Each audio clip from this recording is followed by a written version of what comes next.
హరి ఓం. పరమేశ్వర స్వరూపైన సభకి నమస్కారం. ఒక్కసారి ఈ షట్పదీ స్తోత్రాన్ని చదివి ప్రవచనాన్ని ప్రారంభం చేద్దాం.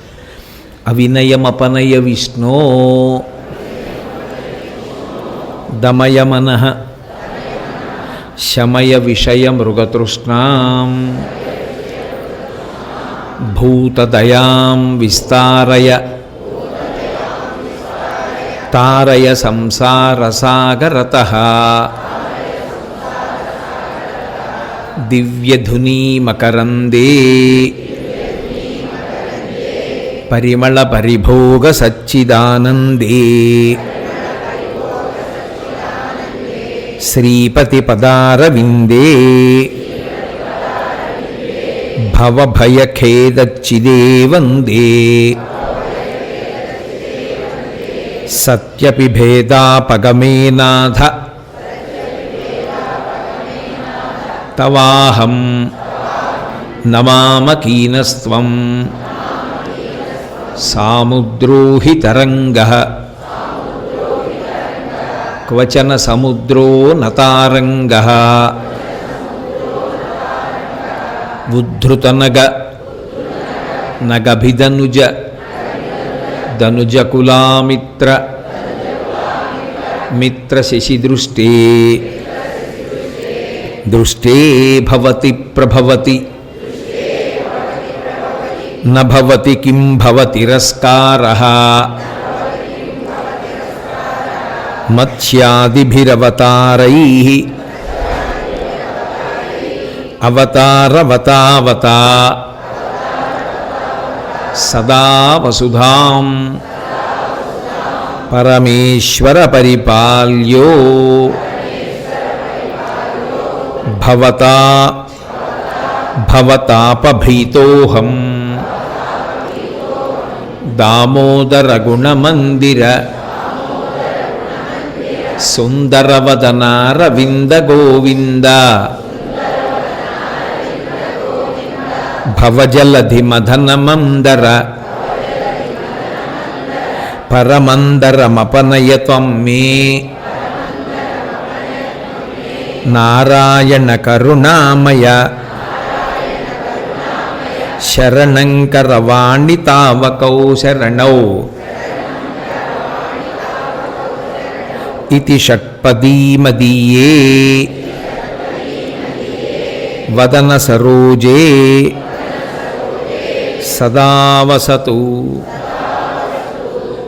ఇవాళ 5వ శ్లోకం. మత్స్యాదిభిరవతారైః అవతారవతావతా సదా వసుధాం పరమేశ్వర పరిపాల్యో భవతా భవతాపభీతోహం అంటారు ఆ శ్లోకంలో శంకర భగవత్పాదులు. శంకరాచార్యుల వారి వాంగ్మయంలో ఒక విశేషం ఉంటుంది. ఎప్పుడైనా వారు ఒక శ్లోకాన్ని రచన చేసేటప్పుడు ఎవరిని ఉద్దేశించి ఆ స్తోత్రం చేస్తున్నారో ఆ స్తోత్రంలో సంబోధన చేస్తారు, పిలుస్తారు. పిలిచినప్పుడు వారు ఆ పిలిచినటువంటి పేరు ఏ పేరు పెట్టి పిలిచారో దానికి తప్పకుండా ఏదో విశేషం ఉంటుంది. వారు అలా ఏ విశేషం లేకుండా ఒక క్షేత్రం పేరు కానీ, ప్రత్యేకంగా ఒక దేవాలయం పేరు కానీ, ఒక భగవన్మూర్తి పేరు కానీ ఆయన వాడరు. మీరు సౌందర్యలహరిని పరిశీలనం చేస్తే మీకు ఒక అద్భుతం కనపడుతుంది. సౌందర్యలహరి మొత్తం మీద శంకర భగవత్పాదులు అమ్మవారిని పిలవడానికి వాడినటువంటి పేర్లు బహు తక్కువ.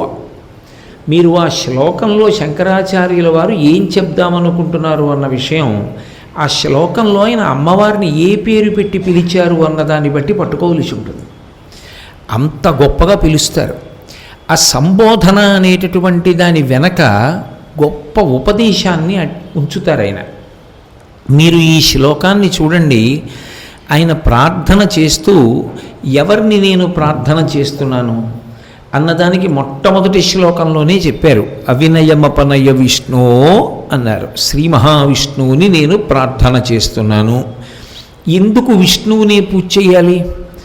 ఏం శివుణ్ణి ప్రార్థన చేయకూడదా, సుబ్రహ్మణ్యుణ్ణి ప్రార్థన చేయకూడదా అన్నదానికి నేను మీకు మొట్టమొదటి రోజునే వివరణ చేశాను. జాగృతికి అంతటికీ విష్ణువు అధిపతి కనుక జాగృతిలో ప్రార్థన జరుగుతోంది కనుక విష్ణువును ఉద్దేశించి ప్రార్థన చేశారు అని చెప్పాను. కానీ ఈ శ్లోకం దగ్గరికి వచ్చేటప్పటికి ఆయన సంబోధన ఏమని చేశారు? మత్స్యాధిభిరవతారై అవతారవతావతా సదా వసుధాం. మళ్ళీ అందులో కూడా చాలా చమత్కారంగా తిప్పుతారు. ఆ మాటలు తిప్పడంలో ఎంత అందం తీసుకొస్తారో. మత్స్యాధిభిరవతారై అవతారవతావత. ఇందులో 2 సార్లు ఒక అర్థం వస్తుంది, ఒకసారి ఒక అర్థం వస్తుంది. అలా మార్చేస్తారు, అవే అక్షరాలు వాడతారు. కానీ ఎంత గొప్పగా వేస్తారో ఆ శబ్దాలు వేసేటప్పుడు. అవతారవతావతా సదా వసుధాం పరమేశ్వర పరిపాల్యో అని పిలిచారు. పరమేశ్వర అన్నారు ఇక్కడికి వచ్చేటప్పటికి. అంటే ఇక్కడి నుంచి ప్రార్థన మారుతోందా ఏమైనా? పరమేశ్వర అన్న శబ్దం ఎవరికి అన్వయం? ఒక్క పరమశివునకు అన్వయం. పురుషోత్తమ అన్న నామం వేస్తే అది వెంటనే ఏ విధమైన తడబాటు లేకుండా చెప్పచ్చు, అది శ్రీ మహావిష్ణువుని ఉద్దేశించి చేస్తున్నారు అని. పురుషోత్తమ అన్న నామం చాలా తొందరగా అన్వయం ఎవరికి అయిపోతుంది అంటే విష్ణు స్వరూపానికి అన్వయం అవుతుంది. పరమేశ్వర అన్న నామం ఎవరికి అన్వయం అవుతుంది అంటే ఈశానులకు అన్వయం అవుతుంది అని. ఈశానుడు అన్న నామం ఎవరికి అన్వయం అవుతుంది అంటే అష్టమూర్తి తత్వంలో శివునికి అన్వయం అవుతుంది. కాబట్టి ఇప్పుడు పరమేశ్వర అన్నప్పుడు ఆయన పరమశివుణ్ణి పిలుస్తున్నారు అని నేను అన్నాను అనుకోండి, అప్పుడు ఆ ప్రార్థన ఇంకా ఈ శ్లోకం దగ్గర నుంచి జాగృతికి సంబంధించింది కాదు. అది నిద్రపోయే ముందు చెప్పవలసినటువంటి శ్లోకాలు అయిపోతాయి. అలా నిద్రపోయే ముందు చెప్పే శ్లోకాలు అయితే ఇంద్రియాలు తెలివిగా ఉండవు కాబట్టి అది షట్పది అవ్వదు. ఎందుకనంటే 6 శ్లోకాలు పూర్తి అవ్వలేదు కాబట్టి, ఇంకా 5వ శ్లోకం నడుస్తోంది కాబట్టి షట్పది అవ్వదు అది. కాబట్టి ఆయన శివుణ్ణి పిలవట్లేదు. మరి ఎవరిని పిలుస్తున్నారు? పరమేశ్వర అని. ఆయన ఇంకొక నామం వేశారనుకోండి, మనకు అర్థమైపోతుంది. ఏదో ఆయనకి 12 నామాలు ప్రఖ్యాతి. కేశవ, నారాయణ, ముకుంద, మాధవ, అచ్యుత, గోవింద, జనార్దన, హరి, శ్రీకృష్ణ, అచ్యుత, ఇటువంటి నామాలు ఏమైనా వేస్తే విష్ణువేనండి అనొచ్చు. కాదు, పరమేశ్వర పరిపాల్యో అంటున్నారు. అంటే పరమేశ్వరుడు అంటే నిస్సందేహంగా పరమశివుడికే అన్వయం. మరి విష్ణు అని ప్రారంభం అంటే శంకరులు ఈ ప్రార్థన యందు చెప్పకుండానే తన శిష్యులకందరికీ ఒక మాట చెప్తున్నారు. వారు అద్వైత సిద్ధాంతావలంబకులు. ఉన్నది ఒక్కటే పదార్థం. ఆ ఒక్క పదార్థం ఆయా సందర్భాల్ని బట్టి ఆయా రూపాల్ని పొందుతూ ఉంటుంది. ఏకస్త్వమేవ బహుధా భవభాసి లోకే నిశ్యంకధీర్ వృషభకేతన మల్లినాథ శ్రీభ్రామరి ప్రియ సుఖాశ్రయ లోకనాథ శ్రీమల్లికార్జున విభో తవ సుప్రభాతం అంటాం మల్లికార్జున సుప్రభాతంలో. ఆయనే సృష్టి చేసేటప్పుడు బ్రహ్మగారిగా ఉంటాడు. ఆయనే స్థితికారకుడై రక్షణ చేసేటప్పుడు విష్ణువుగా ఉంటాడు. ఆయనే లయకారకుడైనప్పుడు శివుడిగా ఉంటాడు. కాబట్టి శివకేశవుల మధ్య ప్రధానంగా భేదం అస్సలు పాటించకూడదు. మీరు ఎన్ని చెప్పండి, శివకేశవుల మధ్య భేదం పాటించడం తప్ప శివకేశవుల మధ్య భేదం లేదన్న స్థాయికి చేరనంత కాలం కూడా ఉపాసన పరిపూర్ణమైన స్థాయికి చేరింది అని చెప్పడం చాలా కష్టం. ఉన్నది ఒక్కటే పదార్థము, శివకేశవులని ఇద్దరు లేరు, ఉన్నది ఒక్కటే. ఇది రూఢము కావాలి. అందుకే సంధ్యావందనం చేసినప్పటి నుంచి కూడా ఏమడుగుతామంటే శివకేశవుల మధ్య భేదాభిప్రాయము నా మనస్సు ఎన్నడూ పొందకుండుగాక అని అడుగుతాం. శంకరాచార్యుల వారు గంగానది దగ్గరికి వెళ్ళి కాశీపట్టణంలో స్తవం చేశారు. ఆ గంగానదిని స్తోత్రం చేస్తూ ఆయన గంగమ్మని ఒక కోరిక కోరారు. ఆ కోరిక కోరుతూ ఆయన అన్నారు, మాతా జాహ్నవిశంభు సంగమిలితే మౌళౌ నిధాయ అంజలిం త్వత్తీరే వపుషోవసాన సమయే నారాయణాంఘ్రిద్వయం సానందం స్మరతో భవిష్యతి మమ ప్రాణప్రయాణోత్సవే భూయాద్భక్తిరవిచ్యుతా హరిహరద్వైతాత్మికా శాశ్వతి అన్నారు. లోకానికి హితోపదేశం చేయడం కోసం శంకరులు ఇటువంటి అద్భుతమైనటువంటి ప్రార్థనలు చేస్తూ ఉంటారు. వారు గంగమ్మ ఒడ్డున నిలబడి గంగమ్మతో ఒక మాట అన్నారు, అమ్మా మాతా జాహ్నవి. జాహ్నవి అంటే జిహ్నువు యొక్క చెవిలోంచి బయటికి వచ్చింది కాబట్టి గంగానదికి జాహ్నవి అని పేరు. మాతా జాహ్నవి శంభు సంగమిళితే మౌళౌ నిధాయాంజలిం. శంభుమూర్తి చేత ధరింపబడినటువంటి ఓ గంగమ్మ, త్వత్తీరే వపుషోవసాన సమయే నారాయణాంఘ్రిద్వయం సానందం స్మరతో భవిష్యతి మమ ప్రాణ ప్రయాణోత్సవే. ఆయన తప్ప ఎవరు వేయగలరండి ఆ మాటలు? నా ప్రాణం శరీరాన్ని విడిచిపెట్టి పైకి లేచిపోతుంటే నాకు అదొక ఉత్సవం కావాలి. అమ్మయ్యా, విడుదల పొందుతున్నాను ఈ శరీరంలోంచి, పరిమితమైన ఉపాధిని విడిచిపెట్టి అనంతముగా నిలబడగలుగుతున్నాను ఇప్పుడు, ఇక నాకే పరిమితులు లేవు అని మమ ప్రాణప్రయాణోత్సవే సానందం, ఎంతో సంతోషంగా అమ్మా నీ ఒడ్డున నా శరీరాన్ని విడిచిపెట్టేయాలి, నీ వంక చూస్తూ వదిలిపెట్టేయాలి.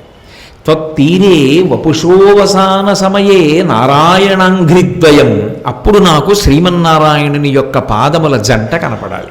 ఎక్కడ? కాశీలో. కాశీలో గంగ ఒడ్డున. ఎవరైనా ఏమంటారు వెంటనే, అదేమిటండి కాశీలో గంగ ఒడ్డునేమిటి? అది చేసినటువంటి శ్లోకమేమో మాతా జాహ్నవి శంభు సంగమిళితే అనే. పరమశివుడు పాదాలు కనపడమని అడగకూడదా? అదేమిటి నారాయణాంఘ్రిద్వయం కనపడాలని అడగడం ఏమిటి అంటే, వెంటనే మనం అలా అంటామని శంకరాచార్యులు వారు ఓ మాట అన్నారు, భూయాద్భక్తిరవిచ్యుత హరిహరద్వైతాత్మిక శాశ్వతి. నేను బ్రతికున్నప్పుడు కాదు, చచ్చిపోయేటప్పుడు కూడా శివకేశవుల మధ్య భేదము నాకు కలగకుండుగాక. నా శరీరం పడిపోతున్నప్పుడు కూడా నేను శివకేశవుల మధ్య భేదం పాటించకూడదు. అంటే జగద్గురువులైనటువంటి శంకర భగవత్పాదులు అంత గంభీరమైన మాట చెప్పారు. అంటే శివకేశవుల మధ్య భేదం పాటించడం అనేటటువంటిది ఎంత అసలు మనసులోకి కూడా రాకూడనటువంటి విషయం, ఎన్నడూ దాని గురించి స్మరించకూడనటువంటి విషయంలో ఉపాసనలో ఎంత జాగ్రత్తగా ఉండాలో శంకర భగవత్పాదులు నేర్పుతారు. అందుకే వారు ప్రశ్నోత్తర రత్నమాలిక చేసినప్పుడు కచ్చ భగవన్ ఎవరు ఈశ్వరుడు అని అడిగితే శంకరనారాయణ అన్నారు. ఆయన శంకరనారాయణ ఈశ్వర అని. కాబట్టి వారు శివకేశవుల మధ్య భేదాన్ని పాటించలేదు, అలా పాటించడాన్ని అంగీకరించరు కూడా. ఏకం సత్, ఉన్న ఒక్క పదార్థాన్ని నువ్వు ఏ రూపంగా చూసి ఆనందపడిపోగలిగితే ఆ రూపంగా చూసి సంతోషపడిపో. మీకు ఆశ్చర్యకరమైన విషయం ఏంటంటే, అద్వైత సిద్ధాంతావలంబకులైనటువంటి మహాపురుషుల యొక్క జీవితాలు మీరు పరిశీలిస్తే వాళ్ళలో చాలామంది విష్ణు స్వరూపం పట్ల ఉన్న మక్కువ, నిజానికి వాళ్ళు అంతగా శివావతారాలుగా వచ్చినా కూడా వాళ్ళు శివస్తోత్రం కన్నా విష్ణు స్తోత్రాలే చేశారు. మధుసూదన సరస్వతి అని ఒక మహానుభావుడు, అద్వైత సంప్రదాయంలో వచ్చినటువంటి మహాపురుషుల్లో వారొకరు. వారు ఆనందమందాకిని అని ఒకటి చేశారు స్తోత్రం. అసలు నిజంగా కృష్ణ భగవానుడి మీద చేసినటువంటి ఆ స్తోత్రం చదువుతుంటే మనకి ఎంత ఆశ్చర్యంగా ఉంటుందో, ఎటువంటి అద్భుతమైన శ్లోకాలు చేశారు ఆయన. ఆయన జీవితం అంతా కృష్ణ భక్తే. అంతవరకు ఎందుకు సదాశివ బ్రహ్మేంద్రులు మానస సంచరరే అన్న కీర్తనలో వాటిల్లో ఎంతగా ఈశ్వరుణ్ణి నిర్గుణోపాసనం చేశారు, కృష్ణుడిగా ఉపాసన చేశారు. వాళ్ళెవరూ కూడా భేదాలు పాటించలేదు. రామనామం అంటే అంత ప్రీతి. కామకోటి పీఠాధిపత్యం వహించిన చంద్రశేఖరేంద్ర సరస్వతి మహాస్వామి వారు ఎక్కడికి వెళ్ళినా పిల్లలతో కూడా రామనామం రాయించేవారు. రామనామం రాయించి ఎక్కువ మాటలు రామనామం రాసినటువంటి వారికి బంగారు మాడలు, వెండి మాడలు, రాగి మాడలు పంచిపెడుతుండేవారు. అలాగే అసలు శంకరులు పెట్టిన ప్రతిపాదన ఏమిటి అంటే, పీఠాధిపత్యంలో ఉన్నటువంటి వాళ్ళకి ఎవరైనా నమస్కారం చేస్తే ఇది నారాయణ స్మృతం, నారాయణ నారాయణ నారాయణ అంటారు 3 మాటలు. అంతగా శివకేశవ భేదాన్ని పాటించకుండా ఉన్నది ఒక్క రూపమే, అది ఇన్ని రూపాలు ఆలుస్తోంది. ఇన్ని రూపాలుగా చూడడం సంతోషం. నా మనవడి ఫోటోలే, నా మనవడే, వాడికి పంచె కట్టుకోవడం వచ్చా, ఎక్కడో కుట్టీసిన పంచోటి వాడికి తొడిగేస్తే వాడు పంచె కట్టుకున్నట్టు కనపడితే చూడండి తాతగారిలా ఎలా పంచె కట్టుకున్నాడో అని మా కూతురు మురిసిపోయి తీసుకొచ్చి నాకు చూపిస్తే వాడు నిజంగా నా ఎలా పంచె కట్టుకున్నాడా, వాడికి కట్టుకోవడం వచ్చా, కుట్టించేసిన పంచె వాడికి కట్టేశారు అయినా ఓసారి ఇలా చూసుకుని ఓహో వీడు పంచ కట్టుకున్నాడే అని మురిసిపోయి అది తీసి పక్కన పెడితే వాడు ఒంటి మీద నూలుపోగు లేకుండా ఆడుకుంటుంటే తీసిన ఫోటో చూసి అబ్బో ఇది చాలా బాగుందే అని పక్కన పెట్టేసి వాడు ఏదో నీళ్లు పోసుకుంటూ అల్లరి చేస్తుంటే బొబ్బ పోసుకుంటున్న ఫోటో చూసుకుని మురిసిపోయి వాడు ప్యాంట్ వేసుకున్న ఫోటో చూసి మురిసిపోయి నేను పంచకట్టుకోవడం ఇష్టపడతాను కదా అని వాడు పంచకట్టుకున్న ఫోటో గుండెల మీద పెట్టుకుని మిగిలిన ఫోటోలు కాలు కిందేసి తొక్కేస్తానా ఏమి? అవన్నీ నా మనవడి ఫోటోలే. ఎలా కట్టుకున్నా అసలు కట్టుకోకపోయినా నాకు సంతోషమే. వాడు మనవడు, ఇంకా చిన్నపిల్లవాడు కాబట్టి. ఈశ్వరుడు ఏ రూపంలో ఉంటే నీకెందుకు, వాడు ఈశ్వరుడు అంతే. ఇది శంకర భగవత్పాదుల యొక్క ప్రతిపాదన. శ్లోకంలో ఏమైనా చెప్తారా? అలా శ్లోకంలో చెప్పరు. శ్లోకంలో చెప్పకుండా ఇతి షట్పది కింద హెచ్చరిక ఉంది. 6 శ్లోకాలు కలిపితే కానీ షట్పది అవదు. అవనప్పుడు అది పరమశివుడికి సంబంధించింది అని నువ్వంటే అది షట్పది అవదు. కాబట్టి అది విష్ణువుని ఉద్దేశించి చేసిందే, జాగృతిలో చేసింది కాబట్టి జాగృతిలో చేసింది అంటే నా ఉద్దేశ్యం మనం ప్రార్థన జాగృతిలో చేస్తాము అని. ఇంద్రియములు మనస్సు లేచి ఉండగా ప్రార్థన చేస్తాం కాబట్టి పరమేశ్వర పరిపాల్యో అని అడుగుతున్నారు. ఇప్పుడు పరమేశ్వర శివుణ్ణే, కానీ శివుడికి విష్ణువుకి అభేదం. పరమేశ్వర అని పిలిస్తే విష్ణువు పలుకుతాడు. విష్ణువే శివుడు, శివుడే విష్ణువు, ఇద్దరు లేరు. ఇది శంకర భగవత్పాదుల ప్రతిపాదన. ఉందా అందులో? ఉండక్కర్లేదు. పిలుపుని బట్టి మీరు అర్థం చేసుకోవాలి. ఇది శంకరాచార్యుల వారి రచన అంటే. శంకరాచార్యుల వారు ఎక్కడ ఊరికే పుస్తకాల కింద చెప్పరు. ఆయన చెప్పిన దాన్ని బట్టి, ఒక్కొక్క మాటని బట్టి ఆయన ఏది అన్వయం చేస్తున్నారు అన్నది మనకు అర్థమైతే మన జీవితానికి ఒక ఒబ్బిడి ఏర్పడుతుంది. ఓ మనం ఇలా ప్రవర్తించాలన్నమాట. ఇలా ప్రవర్తించినప్పుడు మన జీవితానికి అర్థం లేదు, మనం అలా ఉండాలి అని నేర్చుకోవలసి ఉంటుంది. అందుకే పరమేశ్వర పరిపాల్యో, పరిపాలన చెయ్యండి అని అడిగారు. ఈ శ్లోకంలో ఆయన కోరిన కోరిక అవగుణాలు తీయమని అడగలేదు, కొత్తగా గుణాలు ఇమ్మని అడగలేదు. మొదటి శ్లోకంలో అంటే అవినయమపనయ విష్ణో దమయ మనః శమయ విషయ మృగతృష్ణాం భూతదయాం విస్తారయ తారయ సంసార సాగరత అన్నారు. ఆ తర్వాత ఏదో భవభయ ఖేదచ్చిదే వందే అన్నారు. కానీ ఈ శ్లోకం దగ్గరికి వచ్చేటప్పటికీ ఆయన నాకు ఇది ఈ అని అడగలేదు, లేకపోతే నాలో ఉన్న ఈ గుణాన్ని తీసేయమని అడగలేదు.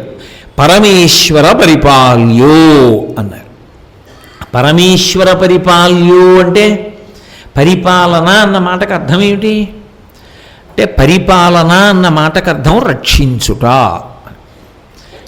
అందుకే పాలితులు అంటే రక్షణ కల్పించువారు, పాలకులు అంటే రక్షణ కల్పించువారు, పాలితులు వారి వలన రక్షణ పొందువారు, పాలకులు పాలితులు అంటారు. పరిపాల్యో అంటే నువ్వు నన్ను రక్షించు. ఎందుకు రక్షించాలి? ఏమిటి ఇబ్బంది వచ్చింది నీకు? ఇది చమత్కారం. ఈ శ్లోకంలో ఆయన ఎంత గంభీరంగా, ఎంత అందమైన విషయాన్ని మనం కొన్ని సంవత్సరాలు చెప్పమన్నా చెప్పలేని దాన్ని అతి సూక్ష్మంగా పొదిగేశారు. ఏమిటి రక్షించాలి అంటే, నువ్వు ఎప్పుడూ ఏం చేస్తుంటావో అదే చెయ్యాలి రక్షణ అంటే. అసలు ఈశ్వరుడు ఏం చేస్తాడు? ఈశ్వరుడు రక్షణ ఒక్కటే చేస్తాడు. శంకరుల హృదయాన్ని బట్టి అసలు ఈశ్వరుడు ఏం చేస్తూ ఉంటాడు అన్నదాన్ని తెలుసుకోవలసి ఉంటుంది. ఆయన అన్నారు, ఏం చేస్తుంటాడు ఈశ్వరుడు అంటే, మత్స్యాదిభిరవతారై అవతారవతావతా సదా వసుధాం అన్నారు. నువ్వు మత్స్యాది అవతారములను స్వీకరిస్తూ ఉంటావు. అవతార ఒకసారి వేశారు. అవతార అంటే, తార అంటే పైకి ఉన్నది, అవతార వ్యతిరేక పదం, అదే కిందకు వచ్చేసింది. అదే కిందకు వచ్చేసింది అనుకోండి, అదే రూపంతో కిందకు వచ్చేసింది అనుకోండి, మనందరం నలిగిపోతాం. ఇప్పుడు నక్షత్రం ఉంది, తారాపథం అంటారు. తారస్థాయిలో పాడుతున్నారండి అంటారంటే, బాగా పై స్థాయిలో పాడితే తారస్థాయిలో పాడుతున్నారండి వారు అంటారు. తారస్థాయిలో పాడుతున్నది కిందకు వచ్చేసింది అనుకోండి, అవతార.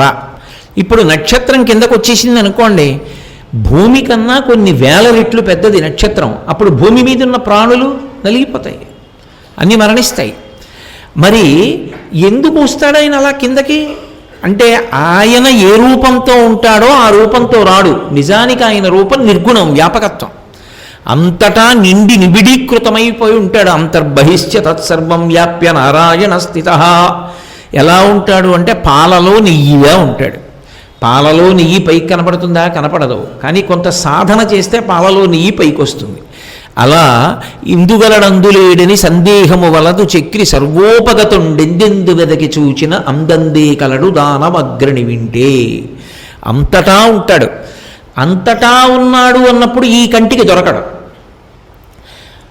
ఈ సభలో అంతటా విష్ణు ఉన్నాడు అని నేను అన్నాను అనుకోండి, అలా ఎలా కుదురుతుంది? మీరున్నారు, వేదిక ఉంది, మైకులు ఉన్నాయి, ఎదుగో కూర్చున్న వాళ్ళు ఉన్నారు, ఆడవాళ్ళు ఉన్నారు, మగవాళ్ళు ఉన్నారు, పెద్దవాళ్ళు ఉన్నారు, చిన్నవాళ్ళు ఉన్నారు, కుర్చీల్లో కూర్చున్న వాళ్ళు ఉన్నారు, కింద కూర్చున్న వాళ్ళు ఉన్నారు. మరి ఇంతమంది ఉన్నారు కదా, ఇంత భిన్నత్వం ఉంటే ఒక్క విష్ణు ఉండడం ఏమిటి? అంటే అది మాంసనేత్రానికి దొరికేది కాదు. విష్ణుతత్వం జ్ఞాననేత్రానికి దొరుకుతుంది. కానీ అవతారంగా కిందకు వచ్చాడనుకోండి, మాంసనేత్రానికి దొరుకుతాడు. ఒక రాముడిగా భూమి మీదకు వచ్చాడనుకోండి, నేను ముట్టుకోవచ్చు, నేను చూడొచ్చు. మాంసనేత్రంతో అడుగో రాముడు వెళ్ళిపోతున్నాడు. రామా అని పిలిస్తే మనం వెనక తిరిగి ఏమి అని అడుగుతాడు. కాబట్టి అవతార అంటే ఒక రూపంతో కిందకు వస్తున్నాడు. అలా ఎందుకు వస్తాడు అసలు అంటే అక్కడ వేశారు ఆయన రహస్యాన్ని. అవతారంగా రావడం నీకు అలవాటు. అలా రా. ఎందుకు? అవతారవతావత. ముత్తుస్వామి దీక్షితారు వారి కీర్తనల్లో మీకు ఎక్కువ కనపడుతుంది ఈ మాట. మామవ అంటారు. మామవ అని కీర్తనలో కనపడింది అంటే మీరు తడువుకోకుండా చెప్పచ్చు అది ముత్తుస్వామి దీక్షితారు వారి కీర్తనని. వారి ముద్రల్లో ఒకటి కీర్తనలో మామవ అన్న మాట ఎక్కువ వేస్తారు సంస్కృతంలో ఆయన. మాం అంటే నన్ను, అవా అంటే రక్షించు అని. అవతారముగా వస్తుంటావు. ఎలా? మత్స్యాధిభిరవతారై అవతార. మత్స్యాది రూపముల నుండి ఎన్నోసార్లు నువ్వు కిందకి దిగొచ్చావు. అలా రా, వచ్చి నన్ను రక్షించు. ఇది చెప్పడానికి అర్థం మారిపోతుంటుంది. ఒక్కొక్కసారి చెప్పినప్పుడు ఒక్కొక్కసారి 2 సార్లు ఒక అర్థం కిందకి రా అని, మూడోసారి రక్షించు అని. అందుకని మత్స్యాధిభిరవతారై అవతారవతావత. ఒకే మాట 3 మాటలు తిరిగినట్టుంటుంది, కానీ అర్థం మాత్రం మారిపోతూ ఉంటుంది. అలా దిగి వస్తూ ఉంటావు నువ్వు. ఎందుకు దిగొస్తూ ఉంటావు అవతారంగా అంటే మత్స్యాధిభిరవతారై అవతారవతావత సదా వసుధాం. ఎప్పుడూ ఇంకొక కారణం ఉండదు. ఇది తెలుసుకోకుండా అవతారం గురించి మాట్లాడకూడదు. ఎందుకు వస్తాడు అంటే ఎప్పుడూ కూడా భూమి కొరకు వస్తాడు. భూమి కొరకు రావడం ఏమిటి అంటే శంకర భగవత్పాదులు భూమికి అనేక పేర్లు ఉన్నాయి. నేను మీతో ఇందాక మనవి చేశా కదూ, వారు ఏదైనా ఒక్క మాట మాట్లాడారనుకోండి అందులో చాలా గాంభీర్యం ఉంటుంది. ఒక పేరు పెట్టి పిలిచారు అంటే చాలా గాంభీర్యం ఉంటుంది. ఏదో పేరు పెట్టి పిలవరు ఆయన పిలిచారంటే అందులో ఏదో ఉంటుంది అర్థం. భూమికి ఎన్నో పేర్లు ఉన్నాయి, ఒక్క పేరు కాదు. నేను మీతో ఒక ఉదాహరణ చెప్పానంటే భూమికి కాశ్యపి అని ఒక పేరు. ఎందుకని అంటే ఒకనకొకప్పుడు పరశురాముడు ఈ భూమిని అంతటినీ కశ్యప ప్రజాపతికి దానం చేసేసాడు. అందుకని ఈ భూమి ఎవరిది అంటే కశ్యప ప్రజాపతిది. అందుకని దీనికి పేరు కాశ్యపి. మనం ఏదో దస్తావేజు రాసుకుని మన పేరు రాయించుకున్నామని మన అవదు, అది కశ్యప ప్రజాపతిది ఎప్పటికీ. కాబట్టి భూమికి కాశ్యపి అని పేరు. అలాగే భూమి వసుంధర అని ఒక పేరు. వసుంధర అన్న పేరు ఎందుకు వచ్చిందంటే ఐశ్వర్యం అంతా ఎక్కడుంటుందంటే భూమిలోనే ఉంటుంది, ఇంకొక చోటు ఉండదు ఐశ్వర్యానికి. ఐశ్వర్యము భూమి ఎందే ఉంటుంది. అందుకే వసు అంటే ఐశ్వర్యం, ధర అంటే కలిగి ఉన్నది, వసుంధర. మీరు చూడండి, నేను కారు కొనుక్కోవాలనుకోండి, ఆ కారు తయారు చేయడానికి ఇనప రేకులు ఉండాలి. ఆ ఇనుము ఎక్కడి నుంచి రావాలి? భూమిలోంచి రావాలి. కారు కొనుక్కున్న తర్వాత పెట్టుకుంటే సరిపోతుందా? ఎక్కి తిరగాలి కదా. తిరగడానికి పెట్రోల్ ఎక్కడి నుంచి వస్తుంది? భూమిలోంచి వస్తుంది. బ్రతకడానికి తిండి ఉండాలి కదా, ఆహారం ఎక్కడి నుంచి వస్తుంది? భూమిలోంచి వస్తుంది. ఓ తలుపు చేయించుకోవాలి, కొయ్యి ఎక్కడి నుంచి వస్తుంది? భూమిలోంచి వచ్చిన చెట్టులోంచి వస్తుంది. వేడిగా ఉండడానికి బొగ్గు కావాలి, ఎక్కడి నుంచి వస్తుంది? భూమిలోంచి వస్తుంది. ఖనిజాలు కావాలి, భూమిలోంచి వస్తాయి.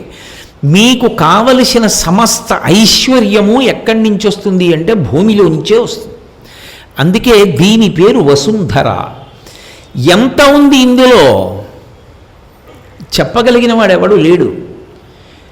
భవిష్యత్ తరాలకి ఎంత పెట్రోల్ కావలసి ఉంటుంది, భూమిలో ఎంత పెట్రోల్ ఉంది, మనం ఎంత వాడుతున్నాం, ఈ లెక్క చెప్పగలిగిన వాడు ఎవరైనా ఉన్నాడా? వెతికితే పడుతూ ఉంటుంది అంతే. ఇక్కడ దొరికాయి నూనె బావులు అంటారు. ఎంత దాగి ఉంది ఈ భూమి యొక్క కడుపులో ఇలా ఐశ్వర్యం, ఏది ఎంత దాగి ఉంది, ఎన్ని మాటలు అలా పంటలు ఇవ్వగలదో ఇది చెప్పగలిగిన వాడెవరూ లేడు. అందుకే భూమికి అనేకమైన పేర్లు ఉన్నాయి. ఇందులో సమస్త ఐశ్వర్యమునకు కారణము కాబట్టి దానికి వసుంధర అని పేరు. శంకరాచార్యుల వారు వసుధా అని పిలిచారు. వసుధ అంటే వసుంధర అని. ఇంత ఐశ్వర్యము కలిగిన భూమి కొరకు వస్తూ ఉంటావు. అవతారం ఎందుకు వస్తుంది అంటే ఆయన స్వతంత్రంగా రాడు అవతారంగా. ఇది పెద్ద రహస్యం. ఆయన ఎప్పుడూ కూడా తనంత తానుగా అవతారంగా దిగుచ్చేస్తున్నాను సుమా అని వచ్చేయడు. ఆయన రావాలి అంటే ప్రధానంగా ఎందుకు వస్తాడు అంటే భూమి కొరకే వస్తాడు. భూమి ఎందుకు ఆయన్ని కిందకి రమ్మని పిలుస్తుంది అంటే ఈ భూమి శ్రీ మహావిష్ణువుది. ఈ భూమి అంతా విష్ణువుకు చెందింది. స్థితికారుడైన ఆయన రక్షకుడు. ఈ భూమి ఆయనదైనప్పుడు ఎప్పుడైనా సరే పాపము పెరిగిపోతే భూమి విష్ణువుని ఉద్దేశించి ప్రార్థన చేస్తుంది, మీరు రండి అని పిలుస్తుంది. అది కూడా భూమి కాంతారూపాన్ని పొందిందనుకోండి, భూదేవి రూపాన్ని పొందిందనుకోండి. భూమిని స్త్రీ స్వరూపంగా కదా చెప్తాం. అయినప్పుడు భూకాంత ఒక ఆడదాని రూపాన్ని పొంది పెద్ద ఘోష పెడుతూ పిలిచిందనుకోండి, ఆయన పలుకుతాడని ఆవిడికి కూడా నమ్మకం లేదు. ఆయన తొందరగా పలకాలి అంటే ఆవిడ ఏ రూపాన్ని పొందుతుంది అంటే గోరూపాన్ని పొందుతుంది. అందుకే మీరు ఎప్పుడైనా పురాణాలు చూడండి, విష్ణువుని పిలవాలి అంటే భూమి భూదేవిగా నిలబడి పిలవదు, గోరూపాన్ని పొంది పిలుస్తుంది. మీరు భాగవతాన్ని పరిశీలనం చేస్తే అందులో అవతార విశేషాలన్నీ పోతన గారు చెప్పారు. అందులో పరిపూర్ణావతారం శ్రీకృష్ణావతారం, మాటలు కాదు. పరిపూర్ణావతారం అంటే అన్ని అవతారముల యొక్క తేజస్సు ఏ అవతారంలోకి వెళ్ళిపోతుందో దాన్ని పరిపూర్ణావతారం అంటారు. అటువంటి పరిపూర్ణావతారమైనటువంటి కృష్ణావతారం గురించి చెప్తున్నప్పుడు, మిగిలిన అవతారాల గురించి చెప్తున్నప్పుడు పోతన గారు భాగవతంలో ఒక విశేషాన్ని చెప్పారు. పరీక్షిన్ మహారాజు గారు భూమిని పరిపాలన చేస్తున్నాడు. పరిపాలన చేస్తున్నప్పుడు ఆయనకి చారులు వర్తమానం అందించారు. కురుజంగాల దేశంలోకి కలిపురుషుడు ప్రవేశించాడు అని. కలిపురుషుడు ప్రవేశిస్తే పాపచింతన పెరిగిపోతుంది. పాపముల యందు ఆకర్షణ, పాపమునందు ఆకర్షణ అన్నది చాలా తేలిగ్గా చేస్తాడు ఆయన. ఆయన ఎలా చేస్తాడు అంటే అర్ధకామముల యందు అనురక్తి కల్పించి ధర్మంతో ముడిని తెంపేస్తాడు. అంతే పాపం చేయడానికి హేతు ఇంకేం ఉండదు. పాపమునందు ఆకర్షణ ఎందుకు కలుగుతుంది అంటే అర్థమునందు విశేషమైనటువంటి వ్యామోహం, అది ధర్మంతో ముడిపడదు. అందుకని ధార్మికంగా సంపాదించాలన్న కోరిక ఉండదు, ధార్మికంగా ఖర్చు పెడదామన్న కోరిక ఉండదు. నువ్వు ఏ మార్గం అనుసరించి సంపాదించావు అక్కర్లేదు, సంపాదించడం ఒకటే. దేనికోసం ఖర్చు పెడుతున్నావు సంబంధం ఉండదు, ఖర్చు పెట్టడం ఒకటే. అలాగే కామము, నాకు అసలు ఇలాంటి కోరిక పుట్టచ్చా, నేను ఆ కోరిక తీర్చుకోవచ్చు, అలాగా ఆలోచించేవాడు ఉండడు. కోరిక పుట్టడమే తర్వాయి, అది ఎలా తీర్చుకోవాలని వెతుక్కుంటూ ఉంటాడు. అప్పుడు ఏమవుతుంది? పుట్టిన కోరికని నిగ్రహించుకొని ధర్మపథంలో తీర్చుకోకుండా కోరిక పుట్టింది కాబట్టి తీర్చేసుకోవడం మొదలెట్టాడు అనుకోండి, సమాజమునందు పాపం పెరిగిపోతుందా పెరిగిపోదా? ధర్మముతో ముడి విడిపోతుంది అర్ధకామములకు. అది పాపం పెరిగింది అంటారు. భూమికి ఒక గొప్పతనం ఉంది. ఈ భూమి ఇంత బరువు నేను మోస్తాను, ఇంత బరువు నేను మొయ్యను అన్న మాట భూకాంత అనదు. ఆవిడ నోటి వెంట రాదు ఆ మాట. 10 మంది ఎక్కువైపోయారండి, బరువు ఎక్కువైపోయిందండి, 9 తక్కువైపోయారండి, తేలిగ్గా ఉందండి, అటువంటి మాటలు అందో. ఆవిడికి బరువు ఎప్పుడంటే పాపము ఎక్కువైపోతే ఆవిడికి బరువు ఎక్కువైపోతుంది. ఎందుకని? ఆమె విష్ణుపత్ని. విష్ణువు స్థితికారుడు. స్థితికారుడు అంటే ధర్మాన్ని చూస్తూ ఉంటాడు ఆయన. ధర్మం అంటే ఈశ్వర ప్రోక్తము ధర్మము. ఆయన ఏం చేశాడంటే మనని లోకంలో పుట్టిస్తూ ధర్మాన్ని కూడా మనకి ఇచ్చాడు. శాస్త్ర రూపంలో గురువు ఇద్దరిని ఇచ్చాడు. ఇచ్చి నేను ఎలా చెప్పానో అలా బ్రతకండి, నేను ఏవి చెయ్యొద్దని చెప్పానో అవి చేయకండి. కాబట్టి ఇప్పుడు ఆయన ఎలా చెప్పాడో అలా బ్రతకడం ధర్మం. అలా బ్రతికిన దానికి ఆయన సంతోషపడిపోతాడు. పూజ గదిలో కూర్చుంటేనే మురిసిపోతాడు అనుకోకూడదు. వైదిక జీవనము అన్న మాటకు అర్థం అది. వైదికం అని నేను ఎప్పుడైనా అన్నాను అనుకోండి, చాలామంది తెలియక వైదికంగా ఉండాలి అంటే బ్రాహ్మణులకు పట్టాభిషేకం చేసి ఏదో ఈయన మాట్లాడుతున్నాడు అనుకుంటుంటారు. కాదు, వైదికంగా జీవించండి అన్న మాటకు అర్థం ఏమిటంటే ఈశ్వరుడు వేదంలో ఏవి చెయ్యమని చెప్పాడో అవి చెయ్యండి, ఏవి చెయ్యొద్దని చెప్పాడో అవి చేయకండి అని దాని అర్థం. వైదిక జీవనము అన్న మాటకు అర్థం. అలా కాకపోతే పాపం వస్తుంది. నేను కాదు సమర్థుణ్ణి చెప్పడానికి, మీరు ఇలా చెయ్యండి అని చెప్పడానికి నాకు అధికారం ఉండదు. చెప్పడానికి 4 ప్రమాణములు: శృతి, స్మృతి, శిష్టాచారము, అంతరాత్మ. ఈ 4. 5వది లేవిక ప్రమాణం. అందుకని శృతి ప్రధాన ప్రమాణం. వేదం ఎలా చెప్పిందో అలా బతకాలి. వేదం చెప్పినవాడు ఈశ్వరుడు, అందుకే అపౌరుషేయం, ఈశ్వరుని వాక్కది. కాబట్టి ఇప్పుడు భూమికి బరువు ఎప్పుడు ఎక్కువైపోతుంది అంటే పాప జీవనం చేసేవాళ్ళు ఎక్కువైపోతే భూమికి బరువు ఎక్కువైపోతుంది. అంటే ఈశ్వరుడు ఎలా బ్రతకద్దని చెప్పాడో అలాంటి వాళ్ళందరూ భూమి మీద ఉండి అలాంటి వాళ్ళందరూ కూడా భోగములను అనుభవించేస్తుంటే భూమి భరించలేదు, ఆవిడికి అసహ్యం వేస్తుంది. అప్పుడు ఆవిడ అంటుంది, వీళ్ళ జీవితంలో మార్పు తీసుకురావాలి, వీళ్ళు మారాలి, కాబట్టి మీరు జోక్యం చేసుకోండి అని పిలుస్తుంది ఈశ్వరుడు. మనం ఏం చేస్తాం అంటే, మనమంటే మిమ్మల్ని కాదని నేను 10 మాటలు చెప్పాను, నాబోటిగాడు. ఈ భూమి మీద బ్రతుకుతూ భూమి యందున్న ఐశ్వర్యాన్ని, భూమిలోంచి వచ్చిన ఆహారాన్ని తిని ఎలా బ్రతకమన్నాడో అదొక్కటి మాత్రం వదిలిపెట్టాను అనుకోండి, ఆవిడ ఆయనకి చెప్తుంది, ఇగో వీడిలాంటి వాళ్ళు ఎక్కువైపోయారు, నువ్వు జోక్యం చేసుకో, వ్యవస్థని దిద్దు అంటుంది. ఆవిడ కాంతాస్వరూపంతో ఒక స్త్రీగా భార్యగా లేచి నిలబడి పిలిచింది అనుకోండి, ఆయన వెంటనే పలుకుతాడని నమ్మకం లేదు. గోవుకి అంత ప్రాధాన్యత. ఆవు రూపంలో పిలిస్తే విష్ణువే కిందకి దిగొస్తారు అంటే, ఆవుని బాధ పెడితే పరమేశ్వరుడు ఎంత చీకాకు పడతాడు. గోవుకి సేవ చేస్తే ఈశ్వరుడు ఎంత సంతోషిస్తాడో ఆలోచించండి. అందుకే భూమి గోరూపాన్ని ధరిస్తుంది, ధర్మం ఇప్పుడు వృషభ రూపాన్ని ధరిస్తుంది. ఇప్పుడు గోవు వృషభము రెండూ మాట్లాడుకుంటున్నాయి. ఆవు ఏడుస్తోంది, కన్నుల వెంట నీరు కారుస్తోంది. ఎద్దు ఒక్క కాలు మీదే నిలబడి, ఒక కాలు మీద నిలబడినప్పుడు మొట్టమొదటి ప్రశ్న ఎవరు వేశారంటే ఆవు ఎద్దును అడిగింది. కురుజంగాల దేశంలో కనపడింది గోమిథునం, ఆవు ఎద్దు. వస్తున్నాడు పరీక్షిత్, అవి రెండూ మాట్లాడుకుంటున్న మాటలు వినపడుతున్నాయి. భూమి రూపంలో గోవు మాట్లాడుతోంది. ఆవిడంది, ఈ లోకంబున పూర్వము 4 పాదముల నీవు నడతవు, ఆ శ్రీలనేశుడు లేమిని కాలముచే నీకు ఒంటి కాలయ్యకదే అని అడిగింది. ఇదే లోకంలో కృష్ణ పరమాత్మ ఈ భూమి మీద నడయాడినప్పుడు, ఆయన అవతార స్వీకారం చేసి ఉన్నప్పుడు నీకు 4 పాదములు ఉండేవి. కానీ ఇప్పుడు నీకు 4 పాదాలు లేవు. కాలముచే నీకు ఒంటి కాలయ్యకదే అంటే యుగం మారిపోయి కలియుగం వచ్చేటప్పటికీ నీకు ఒక్క కాలే ఉంది వృషభమా. ఆ వృషభము ధర్మము, అంటే ధర్మము ఒంటి కాలితో నిలబడింది.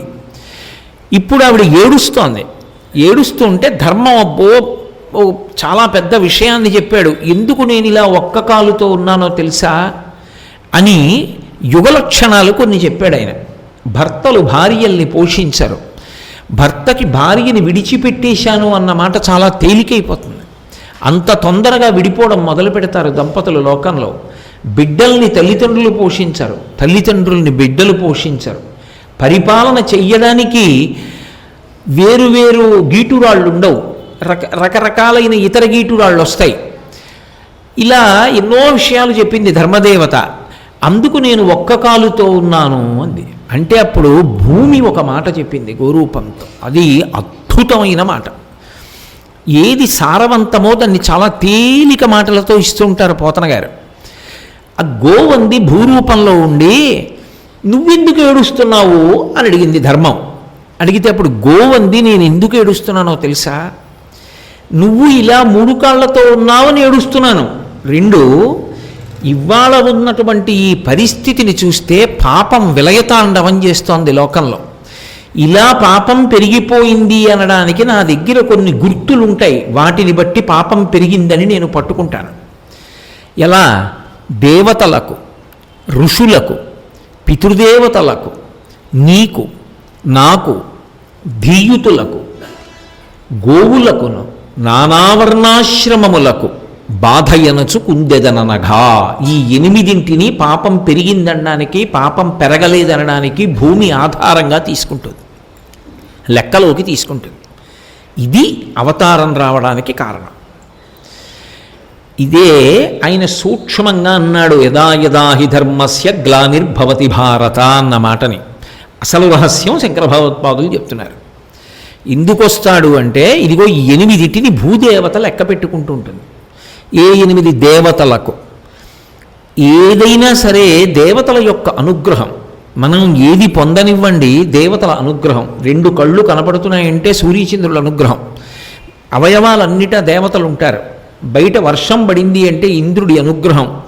దేవతల అనుగ్రహాన్ని పొంది ఉంటాం కాబట్టి మనం ఏదైనా ఒక భోగాన్ని అనుభవించేటప్పుడు దాన్ని దేవతలకి నివేదన చేసి ప్రసాదంగా పుచ్చుకోవాలి.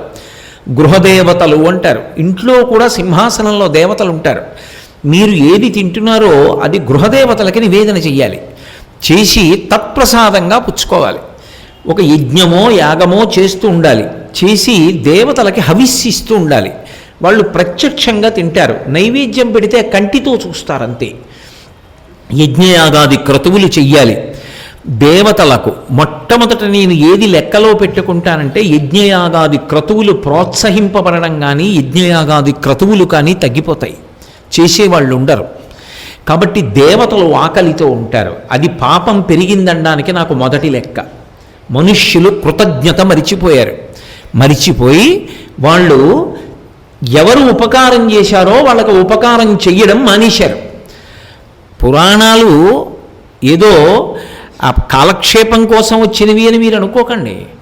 భారతదేశంలో ఒక పండగ వచ్చింది అంటే ఆ పండగ వెనక పెద్ద ధార్మిక సందేశం ఉంటుంది. ఏదో రేపు కనుమ పండుగ చేస్తాం, సంక్రాంతి వస్తోందని ఉత్తరాయణ పుణ్యకాలంలో. కనుమ పండుగ ఉత్తినే చేయరు. కనుమ పండుగ ఎందుకు చేస్తారంటే, వ్యవసాయదారుడు పొలం దున్ని పంట పండించాలి అంటే మొట్టమొదటి ఉపకరణం ఎద్దు. ఆ ఎద్దు పొలంలోకి వెళ్ళగానే ఏరువాక పౌర్ణమి అంటారు దక్షిణాయనంలో. ఏరువాక పౌర్ణమి నాడు ఎద్దు యొక్క మెడ మీద కాడి వేసి అది భూమిలోకి వెళ్ళగానే దాని డెక్క నుండి అమృత బిందువు పడుతుంది. ఆ అమృత బిందువు పడిన చోట పంట పండి ఆ పంట తెచ్చుకుని ఇంటికి రైతు తిని 10 మంది తినడానికి అవకాశం కల్పిస్తే ఆ పంట ఎవడు తిన్నాడో వాడికి కంటి సంబంధమైన వ్యాధులు రావు, పాపమునందు అనురక్తి ఉండదు. ఎద్దుతో వ్యవసాయం తగ్గితే నేను ఎందుకు మాట్లాడాలి ఆ విషయాలు ఇంకా. కాబట్టి ఎద్దు మహోపకారం చేసింది బాహ్యంలో ఆంతరంలో కూడా. అందుకని ఇప్పుడు ఆ ఎద్దుకి కృతజ్ఞత చెప్పాలి. కృతజ్ఞత, ఎద్దే కదండి నేను గడ్డి పెడుతున్నాను కదండి అనడం రైతు. తన పిల్లలందరితో కలిసి భోగి అంటే భోగం అనుభవిస్తాడు. ఎందుకు భోగం? పంటలు కోసి ఇంటికి వచ్చాయి, సంతోషం. సంక్రాంతి ఉత్తరాయణ పుణ్యకాలం, అందుకే భోగికి తిథి లేదు. భోగి తిథితో కూడిన పండగ కాదు. దక్షిణాయనం చివరి రోజు ఏదైతే అదే భోగి, అంతే. ఆంతరమనందు దక్షిణాయనంలో చేసిన ఉపాసన ఫలించి ఈశ్వరుడితో భోగం అనుభవించావు కాబట్టి భోగి. బాహ్యకామం కాల్చేశావు కాబట్టి భోగి మంట. కనుమ తనకి ఉపకారం చేసినటువంటి ఎద్దుకి ప్రత్యక్ష నైవేద్యం చేస్తారు. పొంగలి వండి మంచి, అదేదో తక్కువ చేయరు, మంచి సుగంధ ద్రవ్యాలు వేసి పొంగలి వండి ఆ పొంగలి తెచ్చి ఎద్దుకి తినిపిస్తారు. ఎద్దుని చాలా గొప్పగా అలంకారం చేస్తారు. ఈ మధ్య నేను తగ్గించాను కానీ నాతో వచ్చిన వాళ్ళకి చాలామంది తెలిసి సభలో కొంతమంది ఉన్నారు. ప్రతి మకర సంక్రమణం తర్వాత కనుమ రోజున నేను అరుణాచలం గిరి ప్రదక్షిణం చేస్తుండేవాడిని ప్రతి ఏడాది. కనుమ పండుగ నాడు అరుణాచలానికి గిరి ప్రదక్షిణం చేస్తుంటే నిజంగా కనుమ పండుగ అంటే ఏమిటో అక్కడ కనపడుతుంది.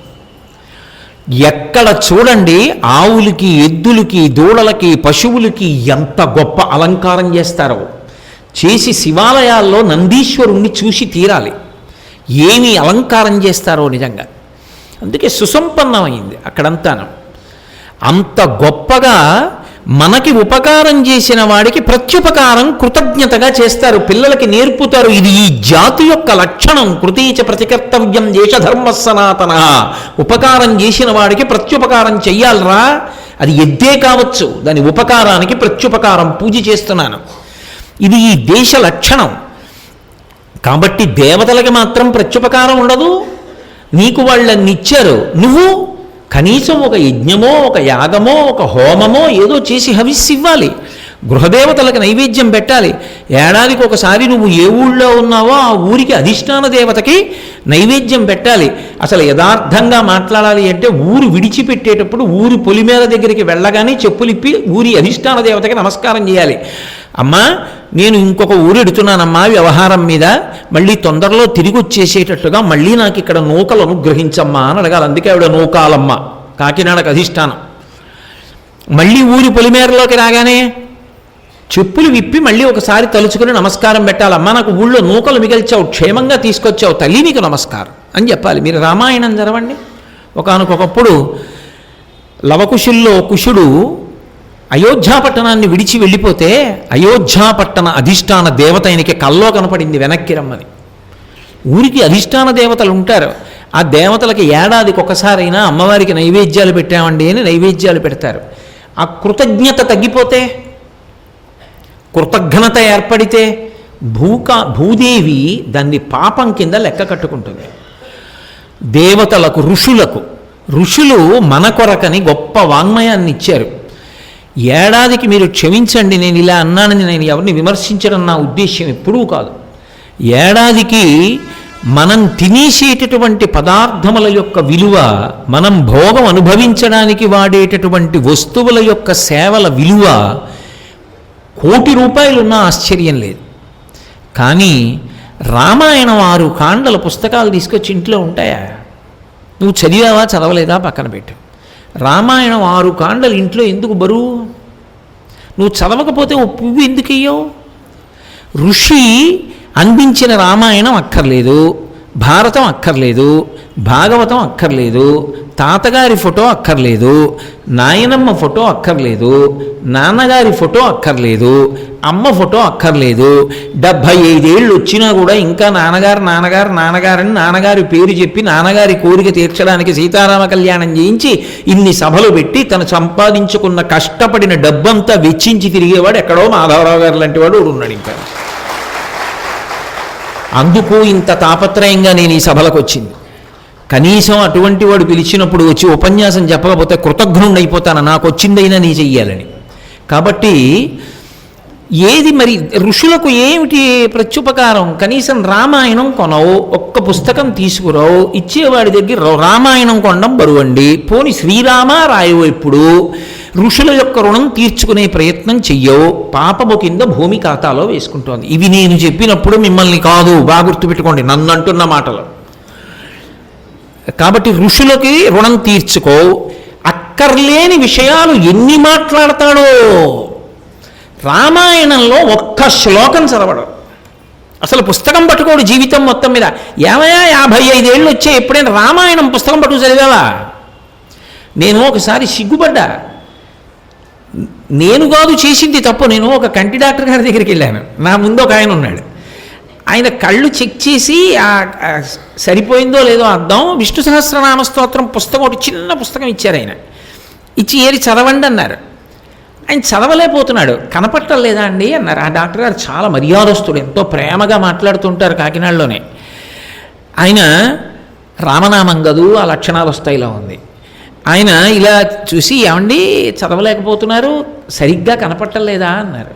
అంటే ఆయన అన్నాడు, ఇది ఏమిటో నాకు తెలియదండి, నేను ఎప్పుడు చదవలేదు, అందుకని నాకు ఇది సరిగ్గా తిరగట్లేదండి అన్నాడు. ఆయన తెల్లబోయారు. చూస్తే విష్ణు సహస్రనామ స్తోత్రం అండి అన్నారు. అంటే ఆయన ఎప్పుడు విష్ణు సహస్రనామ స్తోత్రం కూడా చదవలేదు. మరి ఋషి రుణం ఎక్కడా తీరకపోతే, ఒక్క పుస్తకం అక్కర్లేకపోతే, ఒక్క పద్యం అక్కర్లేకపోతే, ఒక్క శ్లోకం అక్కర్లేకపోతే భూమి బరువుగా భావించిందంటే ఏమిటి దోషం అందులో? అందుకని పాపం కింద లెక్క కట్టాను.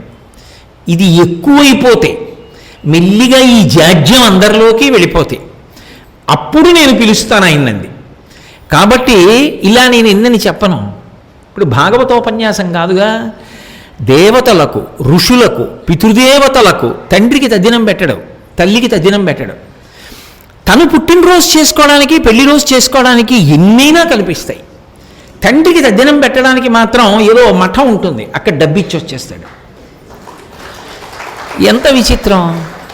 నువ్వు ఉన్నావు అనడానికి మూలం అసలు ఆ తల్లి తండ్రి. వాళ్ళు చచ్చిపోయిన రోజునే తద్దినం పెట్టవే, నిన్ను నమ్మి నేను స్నేహం చేయనా నీతో? నేను నీకు గుర్తుంటానా? ఎలా నమ్మను?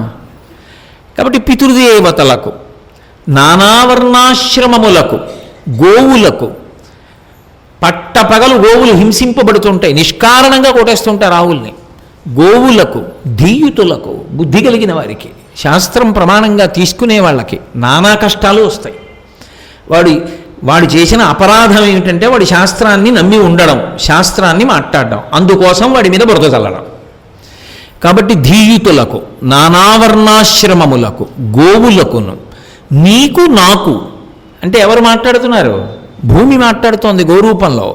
నీకు అంటే ధర్మానికి, నాకు అంటే భూమికి. బాధ ఎనచు కుందెదననగా, నేను బాధపడుతున్నానయ్యా, అందుకని గోరూపం ధరించి పిలిచింది. ఏదో పరీక్షిత్ వచ్చాడు, సరిచేశాడు, వ్యవస్థనప్పటికీ సరిపోయిందనుకోండి. ఆమె గోరూపధారిణి అయి పిలుస్తుంది. అందుకనే శంకరాచార్యుల వారి యొక్క స్తోత్రం అలా వచ్చింది. మత్యాధిభిరవతారై అవతారవతావతా సదా వసుధాం.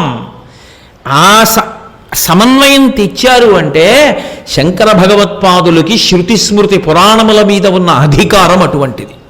శృతిస్మృతి పురాణానాం ఆలయం కరుణాలయం నమామి భగవత్పాద శంకరం లోకశంకరం. ఎంత అద్భుత అన్వయం చేస్తున్నారో చూడండి. ఇప్పుడు ఆయన వెంటనే రాడు సుమండి, భూదేవి పిలిచింది కదా అని వచ్చేస్తాడని మీరు అనుకుంటున్నారేమో. ఆయన రాడు. ఆయన కొన్ని కారణాలు చెప్పాడు. నేనెప్పుడు వస్తానో తెలుసా? శుద్ధ సాధులందు, సురలందు, స్మృతులందు, గోవులందు, విప్రకోటియందు, ధర్మపదవియందు, తవిలి నాయందు, వాడెన్నడలుగు నాడి శిక్షనందు అన్నాడు. ఇవి బాగా ఎక్కువయ్యాక చూసి వస్తాను అప్పుడు అవతారంగా. దీన్ని సూక్ష్మంగా ధర్మానికి గ్లాని అని చెప్పారు. కానీ యథార్థమునకు ఎందుకు వస్తాడు అంటే త్రూ ప్రాపర్ ఛానల్ అంటుంటామే, ఆయన రావడానికి భూదేవత యొక్క పిలుపు ప్రధాన కారణం అవుతుంది. అథవా ఒక్కొక్కసారి మహాభక్తులు పిలిస్తే వస్తూ ఉంటాడు. ప్రహ్లాదుడు పిలిచాడు, పరిగెత్తుకొచ్చాడు నరసింహస్వామిగా. అందుకే ఆయన ఆ మాట చెప్పాడు, పరిత్రాణాయ సాధూనాం వినాశాయ చ దుష్కృతాం ధర్మ సంస్థాపనార్థాయ సంభవామి యుగే యుగే. అవతారంగా రావడానికి ఇది కారణం అని చెప్పాడు. పరిత్రాణాయ సాధూనాం, నన్ను నమ్ముకున్నటువంటి మహాభక్తులు ఎలుగెత్తి పిలిస్తే నేను పరుగు పరుగున వచ్చేస్తానయ్యా అన్నాడు. అందుకే భాగవతంలో యథార్థానికి నరసింహావతారం వచ్చింది హిరణ్యకశిపుని సంహారం కోసం రాలేదు. చాలామంది హిరణ్యకశిప సంహారం కోసం ప్రహ్లాదావతారం వచ్చింది అనుకుంటూ ఉంటారు, కానీ అందుకు రాలేదు. ఎందుకు వచ్చింది అంటే ప్రహ్లాదుడి మాట నిజం చేయడానికి వచ్చింది. తండ్రి పిలిచి అడిగాడు, ఉన్నాడు ఉన్నాడు అంటున్నావు కదా, ఎక్కడున్నాడు విష్ణు అని అడిగాడు. ఇందుకలడందులేడని సందేహము వలదు చక్రి సర్వోపగతండు, ఎందెందు వెదకి చూచిన అందందే కలడు దానవగ్రని వింటే అన్నాడు. హిరణ్యకశిపుడు అంటాడు, ఎందును లేడు లేడనుచు దైత్యుండు తర్జింప, శ్రీనరసింహాకృతి దాల్చనచ్యుతుడు నానాజంగమస్థావరోత్కర గర్భంబుల అన్ని దేశముల ఉద్దండ ప్రభావంబునన్ అన్నారు పోతన గారు. అంతటా ఉన్నాడంటున్నాడు ప్రహ్లాదుడు, ఎక్కడా లేడంటున్నాడు విష్ణు హిరణ్యకశిపుడు. అంతటా ఉన్నాడు అన్నప్పుడు హిరణ్యకశిపుడు ఇలా వేలు చూపించి ఏదో దాని దగ్గర ఆపి ఇక్కడ ఉన్నాడా అంటాడు. అక్కడి నుంచి రావాలి. ఎక్కడి నుంచి రమ్మంటాడో తెలియదు కాబట్టి బ్రహ్మాండమంతా నరసింహావతారం అయిపోయింది. ఎక్కడ వేలాగితే అక్కడి నుంచి బయటికి రావడానికి. ఎందుకు? నానాజంగమ స్థావరోత్కర గర్భంబుల అన్ని దేశముల ఉద్దండ ప్రభావంబునందిండాడు. ఎందుకు అంటే భక్తుడి మాట నిలబెట్టడానికి. పరిత్రాణాయ సాధూనాం అందుకొస్తాడు. ప్రధాన కారణం భూదేవి యొక్క పిలుపు. అందుకని ఈశ్వర మీరు మత్స్యాదిభిరవతారై అవతారవతావతా సదా వసుధాం, భూమి పిలిస్తే రక్షణ కొరకు వస్తూ ఉంటారు. ఇందులో మీరు ఒక్క మాట చాలా జాగ్రత్తగా పరిశీలించవలసి ఉంటుంది. ఏమంటే శంకరుల యొక్క వాంగ్మయం అంటే అంత తేలికగా ఏమి ఉండదు. ఏమంటే మంచిదే, కానీ వచ్చినప్పుడు మరి చంపుతూ ఉంటాడుగా, అది రక్షణ ఎలా అవుతుంది?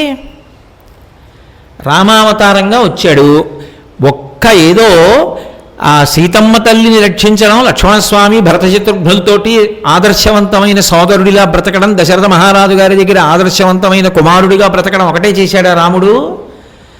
అలా ఏం కాదే, 14,000 మంది రాక్షసుల్ని 1 గంట 48 నిమిషాల్లో మట్టుబెట్టాడు. బంటన భీముడు అర్తజన బాంధవుడుజ్వల బాణతోణ కోదండ కళాప్రచండ భుజ తాండవ కీర్తికి రామమూర్తికిన్ రెండవ సాటి దైవమిక లేడనుచున్ గడకట్టి భేది కాడంట డడంట డంట నిడదంబుల జండము నిండమత్త వేదండమునెక్కి చాటనుదాచరది కరుణాపయోనిధి అన్నారు గోపరాజు గారు. యుద్ధం వచ్చిందా రుద్రతాండవం చేస్తాడు. బహుశः రామావతారంలో చంపేసినంత మందిని అంతటి నెత్తుటి ఏరులు ఏ అవతారంలో ప్రవహింపజేయలే. మరి అది రక్షణ ఎలా అయింది? పరిపాల్యో అంటున్నారు కదా, అలా రమ్మంటున్నారు కదా, మరి అప్పుడు సంహార ప్రక్రియ ఉందిగా, సంహార ప్రక్రియ రక్షణ ఎలా అవుతుంది అంటే మీరు ఒకటి బాగా జ్ఞాపకం పెట్టుకోండి. ఇంకా ఉపాధితో ఉండిపోతే లోపల పెరిగిపోయిన రజోగుణ యొక్క ప్రకోపం చేత వాడు ఇంకా పాపాన్ని మూటగట్టేసుకుంటాడు, ఇంకా అపకీర్తిని మూటగట్టేసుకుంటాడు. మార్పు వచ్చే అవకాశం లేదు. వాడి వల్ల లోకకంటకుడై లోకం బాధ ఎక్కువైపోతుంది.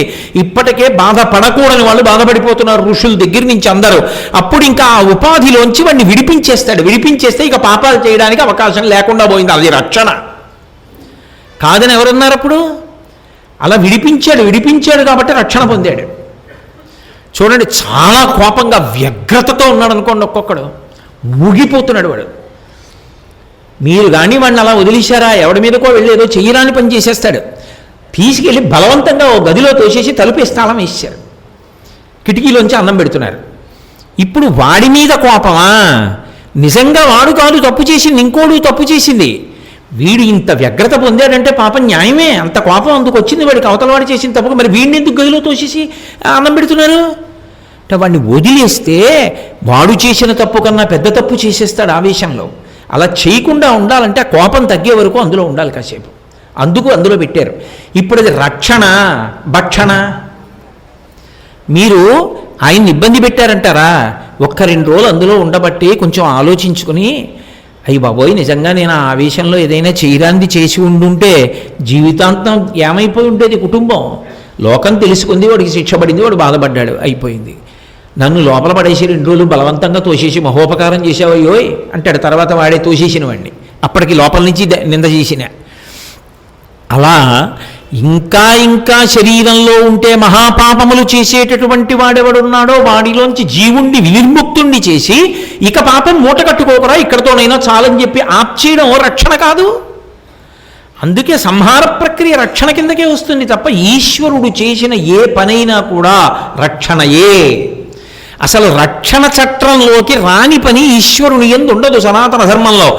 ఈశ్వరకృతమో అని నేను అన్నాను అనుకోండి, అది మీకు పైకి ఒకలా కనపడినా అది లోపల మాత్రం రక్షణయే. దూదు పేడ అన్న మాట అసహ్యంగా ఉండొచ్చు, కానది పాలకోవా.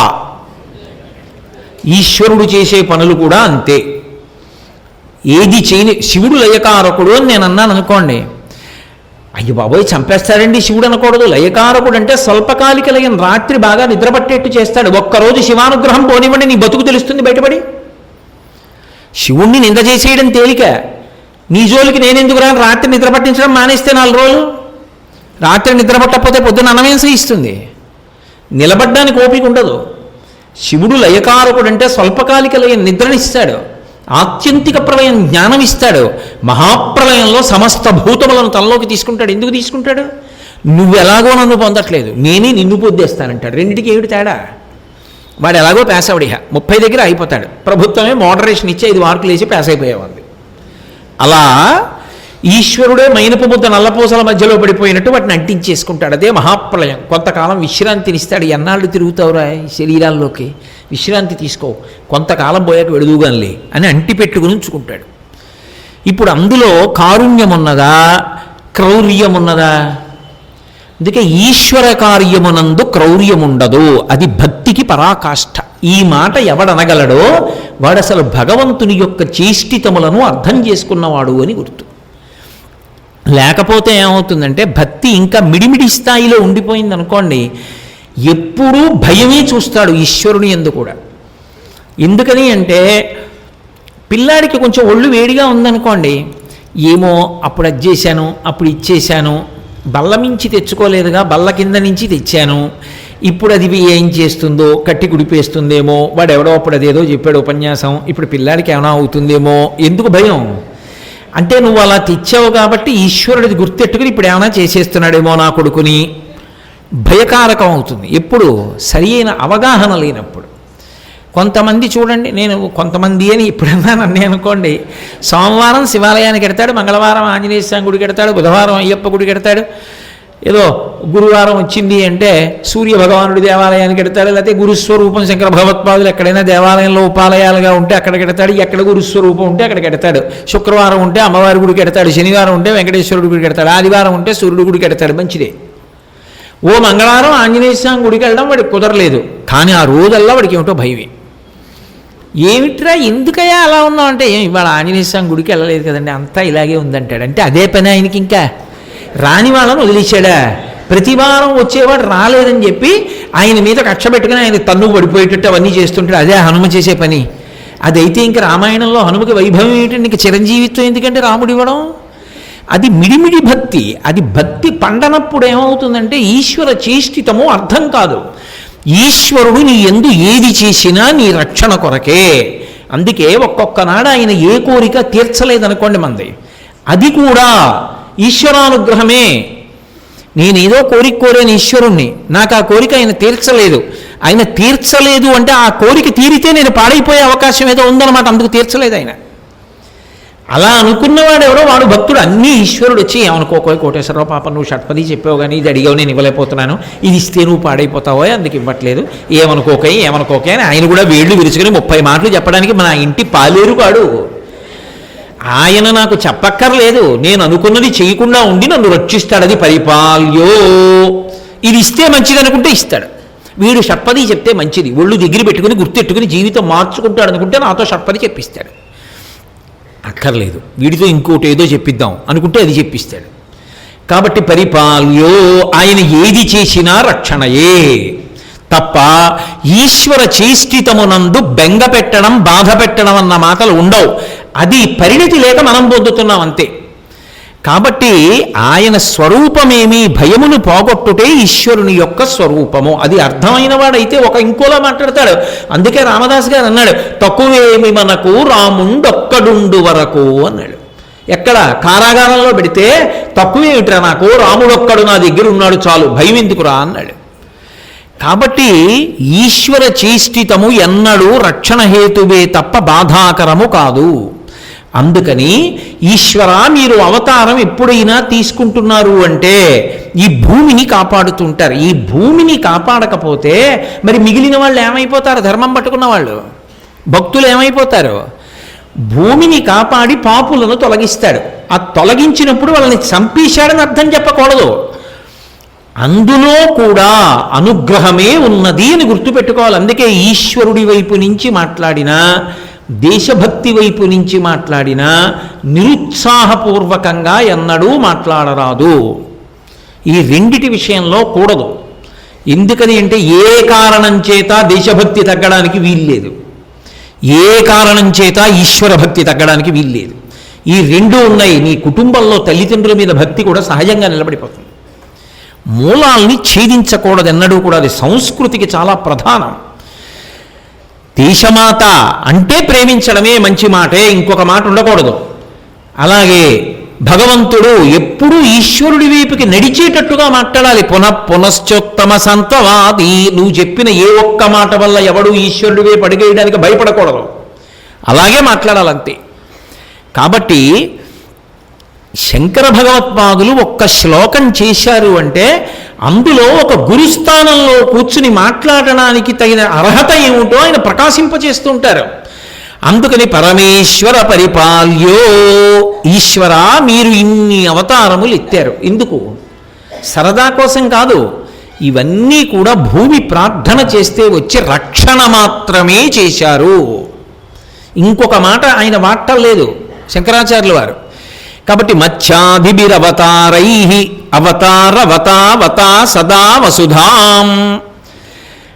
మత్స్యాది అవతారములెత్తిన మీరు అలా అవతార రూపంలో నన్ను కాపాడండి. వసుధను భూమిని ఎలా కాపాడారో అలాగే కాపాడండి.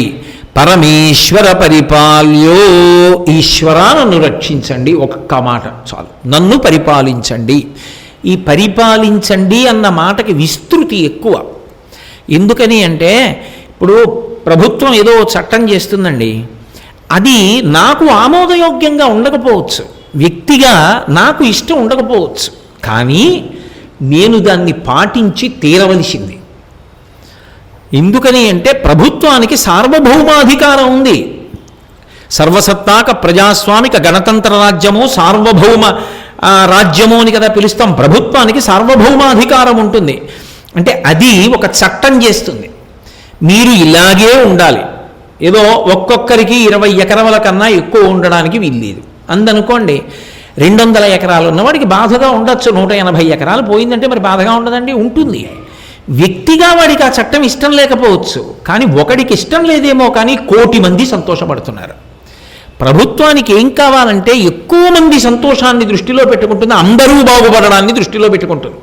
అందుకే మీరు ఎప్పుడైనా గమనించండి, ప్రభుత్వమునందు ప్రోత్సాహకములు శిక్ష అని 2 కార్యక్రమాలు నడుస్తాయి. 2 ప్రభుత్వమే చేయాలి. గ్రంథాలయం పెట్టాలి, ఎవరు పెడతారు? ప్రభుత్వం పెట్టాలి. పాఠశాల పెట్టాలి, ఎవరు పెట్టాలి? ప్రభుత్వం పెట్టాలి. వైద్యశాల పెట్టాలి, ఎవరు పెట్టాలి? ప్రభుత్వం పెట్టాలి. చెరసాల పెట్టాలి, ఎవరు పెట్టాలి? ప్రభుత్వం పెట్టాలి. ఎందుకండి ఇంకో పాఠశాల పెడితే సరిపోతుంది కదండి, చెరసాల ఎందుకండి అంటే చెరసాల కూడా ఉంది కాబట్టే తప్పు చేసిన వాడిని చెరసాలలో పెడితే వాడు బాబోయ్ ఇలాంటి తప్పు ఎప్పుడూ చేయకూడదని మార్పు వచ్చింది వాడికి. అందుకని శిక్ష కోసము ప్రభుత్వమే ఉంటుంది, ప్రోత్సాహకానికి ప్రభుత్వమే ఉంటుంది. అప్పుడు వాళ్ళు ఏది చేస్తున్నా రక్షణే చేస్తున్నారు అని గుర్తు కదూ. అందరి రక్షణ అందులో ఇమిడి ఉంది. నా ఒక్కడికి అది కొంచెం బాధగా అనిపించినా అలాగే చెయ్యాలి. ప్రభుత్వం అలాగే చేస్తుందని మనం మాట్లాడాలి, ఇంకోలా మాట్లాడకూడదు. ఎందుకంటే అది మళ్ళీ భక్తిని తగ్గిస్తుంది, దేశభక్తిని తగ్గిస్తుంది అది. అందుకని ప్రభుత్వం ఇప్పుడు ఏం చేసినా అందరి యొక్క ప్రయోజనమును కాంక్షిస్తుంది. పరమేశ్వరుడు ఏది చేసినా అందరి ప్రయోజనాన్ని దృష్టిలో పెట్టుకుంటాడు. అందుకే విచిత్ర శబ్దాలు ఉంటాయి ఈశ్వరుడికి. దొంగ అని పేరుంది ఆయనకి. అదేంటంటే మేము ఎక్కడ చదవలేదు ఈ నామం, మీరే కల్పించేస్తున్నారా ఏమిటి అనుకోకండి. రుద్రాభిషేకం చేసేటప్పుడు నమఃచోరాయచ అనో పేరుందా లేదా ఆయనకి? నమఃచోరాయచ అంటే దొంగ రూపంలో ఉన్న శివానికో నమస్కారం. అదేమిటి అంటే దొంగాయ నమః అన్నట్టేనా? చోరాయ నమః అంటే మరి దొంగాయ నమః కదా. దొంగ నీకో నమస్కారం. ఏమిటి ఆయన దొంగతనం? ఆయన అన్నమాచార్యులు వారు అలా గులుదిరిగిన దొంగ గూ గూ గూ వాడు గుడిలోనే దాగేనే గూ గూ గూ అన్నాడు. దొంగ అంటే మనకి తెలియకుండా ఎత్తుకుపోయినవాడు దొంగ, అందరికీ తెలిసేట్టు పట్టుకెళ్ళిన వాడు దొర. అందులో దొంగతనం ఏం లేదు, భయం అన్న మాటకు అసలే లేదు. అది చెయ్యవలసిన పని కాబట్టి అందరి ముందు చేశాడు అని గుర్తు. కాబట్టి ఇప్పుడు దొంగతనం అంటే నాకు తెలియకుండా నాకు రావలసిన ఆపదని తీసేస్తాడు ఆయన, తీసేస్తాడు కాబట్టి దొంగ. అలాగే నా ఉంగరాలు తీసి అక్కడ పెట్టి నేనేదో ఒళ్ళంతా నూనె రాసుకుంటున్నాను అనుకోండి, అభ్యంజనం చేద్దామని, ఎవరో వచ్చో ఉంగరం పట్టుకుపోయాడు, లేకపోతే 2 ఉంగరాలు పట్టుకుపోయాడు. మళ్ళీ ఒకటే ఎందుకు రెండూ పట్టుకుపోతే రుద్రాధ్యాయం బాగా వంట పట్టింది అనుకోండి, వాడు వెంటనే ఏం చేస్తాడంటే దొంగ ఎక్కడ నిలబడి బహుశా 2 ఉంగరాలు ఎత్తుకుపోయి ఉంటాడో అక్కడ పడి దొల్లుతాడు. అంటే ఒకనాడు వీడికి ఉంగరాలు లేవని 2 ఉంగరాలు ఇచ్చిన పరమేశ్వరుడు ఆ 2 ఉంగరాలు ఆయనవే కాబట్టి, ఒరే నీకన్నా అవసరం ఉన్నవాడు ఉన్నాడు రా అని నా దగ్గర తీసేసుకుని ఎవరికో ఇవ్వడానికి పట్టుకెళ్ళాడు. దొంగ రూపంలో వచ్చి శివా మా ఇంట్లో నించున్నావా, నీ పాద ధూళి తగలాలని కాలు పెట్టకుండా దొల్లుతాడు, పోలీస్ స్టేషన్కి పరిగెత్తాడు. అప్పుడు వాడు పిచ్చేళ్ళ మనకు కనపడతాడు. అందుకే జ్ఞాని అర్థం కాడు. జ్ఞాని పిచ్చివాళ్ళ కనపడడానికి కారణం అదే. అందుకే రామకృష్ణ పరమహంసకి పిచ్చి ఎక్కిందని ప్రజలంటే అటువంటి పిచ్చి నాకెప్పుడు ఎక్కుతుందో అన్నాడు ఇంకో మహాత్ముడు. అందుకే శివుడికి ఉన్మత్త శేఖరాయ నమః అని పేరు. నేను అథవా మీతో ప్రస్తావించేది ఏది అంటే, పరిపాలనమునందు మనకి ఇష్టమైనవే ఉండవు. బాహ్యంలో నాకు చూడ్డానికి ఇలా నాకు ఎందుకు చేశాడు ఈశ్వరుడు అని అనిపిస్తుంది. నాకు మోకాళ్ళ నొప్పి ఎందుకు పెట్టాడు ఈశ్వరుడు? గంటలు గంటలు కూర్చునేవాడినే, ఈ మోకాళ్ళ నొప్పి వచ్చాక 3 గంటలు అలా కూర్చోవడం సాధ్యం కాదే, ఈశ్వరుడు ఎందుకు పెట్టినట్టు నాకు అని అనిపించచ్చు. కానీ నీకేం తెలుసు? నువ్వు గతంలో చేసిన పాపానికి నీ 2 కాళ్ళే తీసేయాలేమో, కానీ పాపం వీడు ఈ జన్మలో నన్ను నమ్ముకుని బతుకుతున్నాడు కాబట్టి దాన్ని నొప్పిగా తీసేస్తానులే అని తీసేస్తున్నాడేమో. నీకు చెప్పి తీయాలా? దొంగ చెప్పి తీసుకెళ్ళడుగా. ఈశ్వరుడు కూడా ఇచ్చినప్పుడు చెప్పి ఇవ్వడుగా. 2 కాళ్ళు తీసేయవలసిన వాడికి మోకాళ్ళు నొప్పి ఉంచి వదిలిపెట్టేశాడు. ఏమైంది? కింద కూర్చొని ప్రవచనం చేయకపోతే కుర్చీలో కూర్చొని ప్రవచనం చేశావు. ఏం కష్టం వచ్చింది నీకు? కుర్చీలోని ఇంకా మెత్తగానే కూర్చోబెట్టాడుగా, ఇంకా ఎత్తు మీదే కూర్చోబెట్టాడుగా. నీకేమైంది? తక్కువ చేయలేదుగా, దేనికి నింద చేస్తావు? ఇది అర్థమైతే ఎంత తీవ్ర స్థాయిలో మనకి కష్టం రానివ్వండి, అది ఈశ్వరానుగ్రహమే అంటారు పెద్దలు. అలా అనగలిగిన పరిణతి అప్పుడు పొందుతాడు.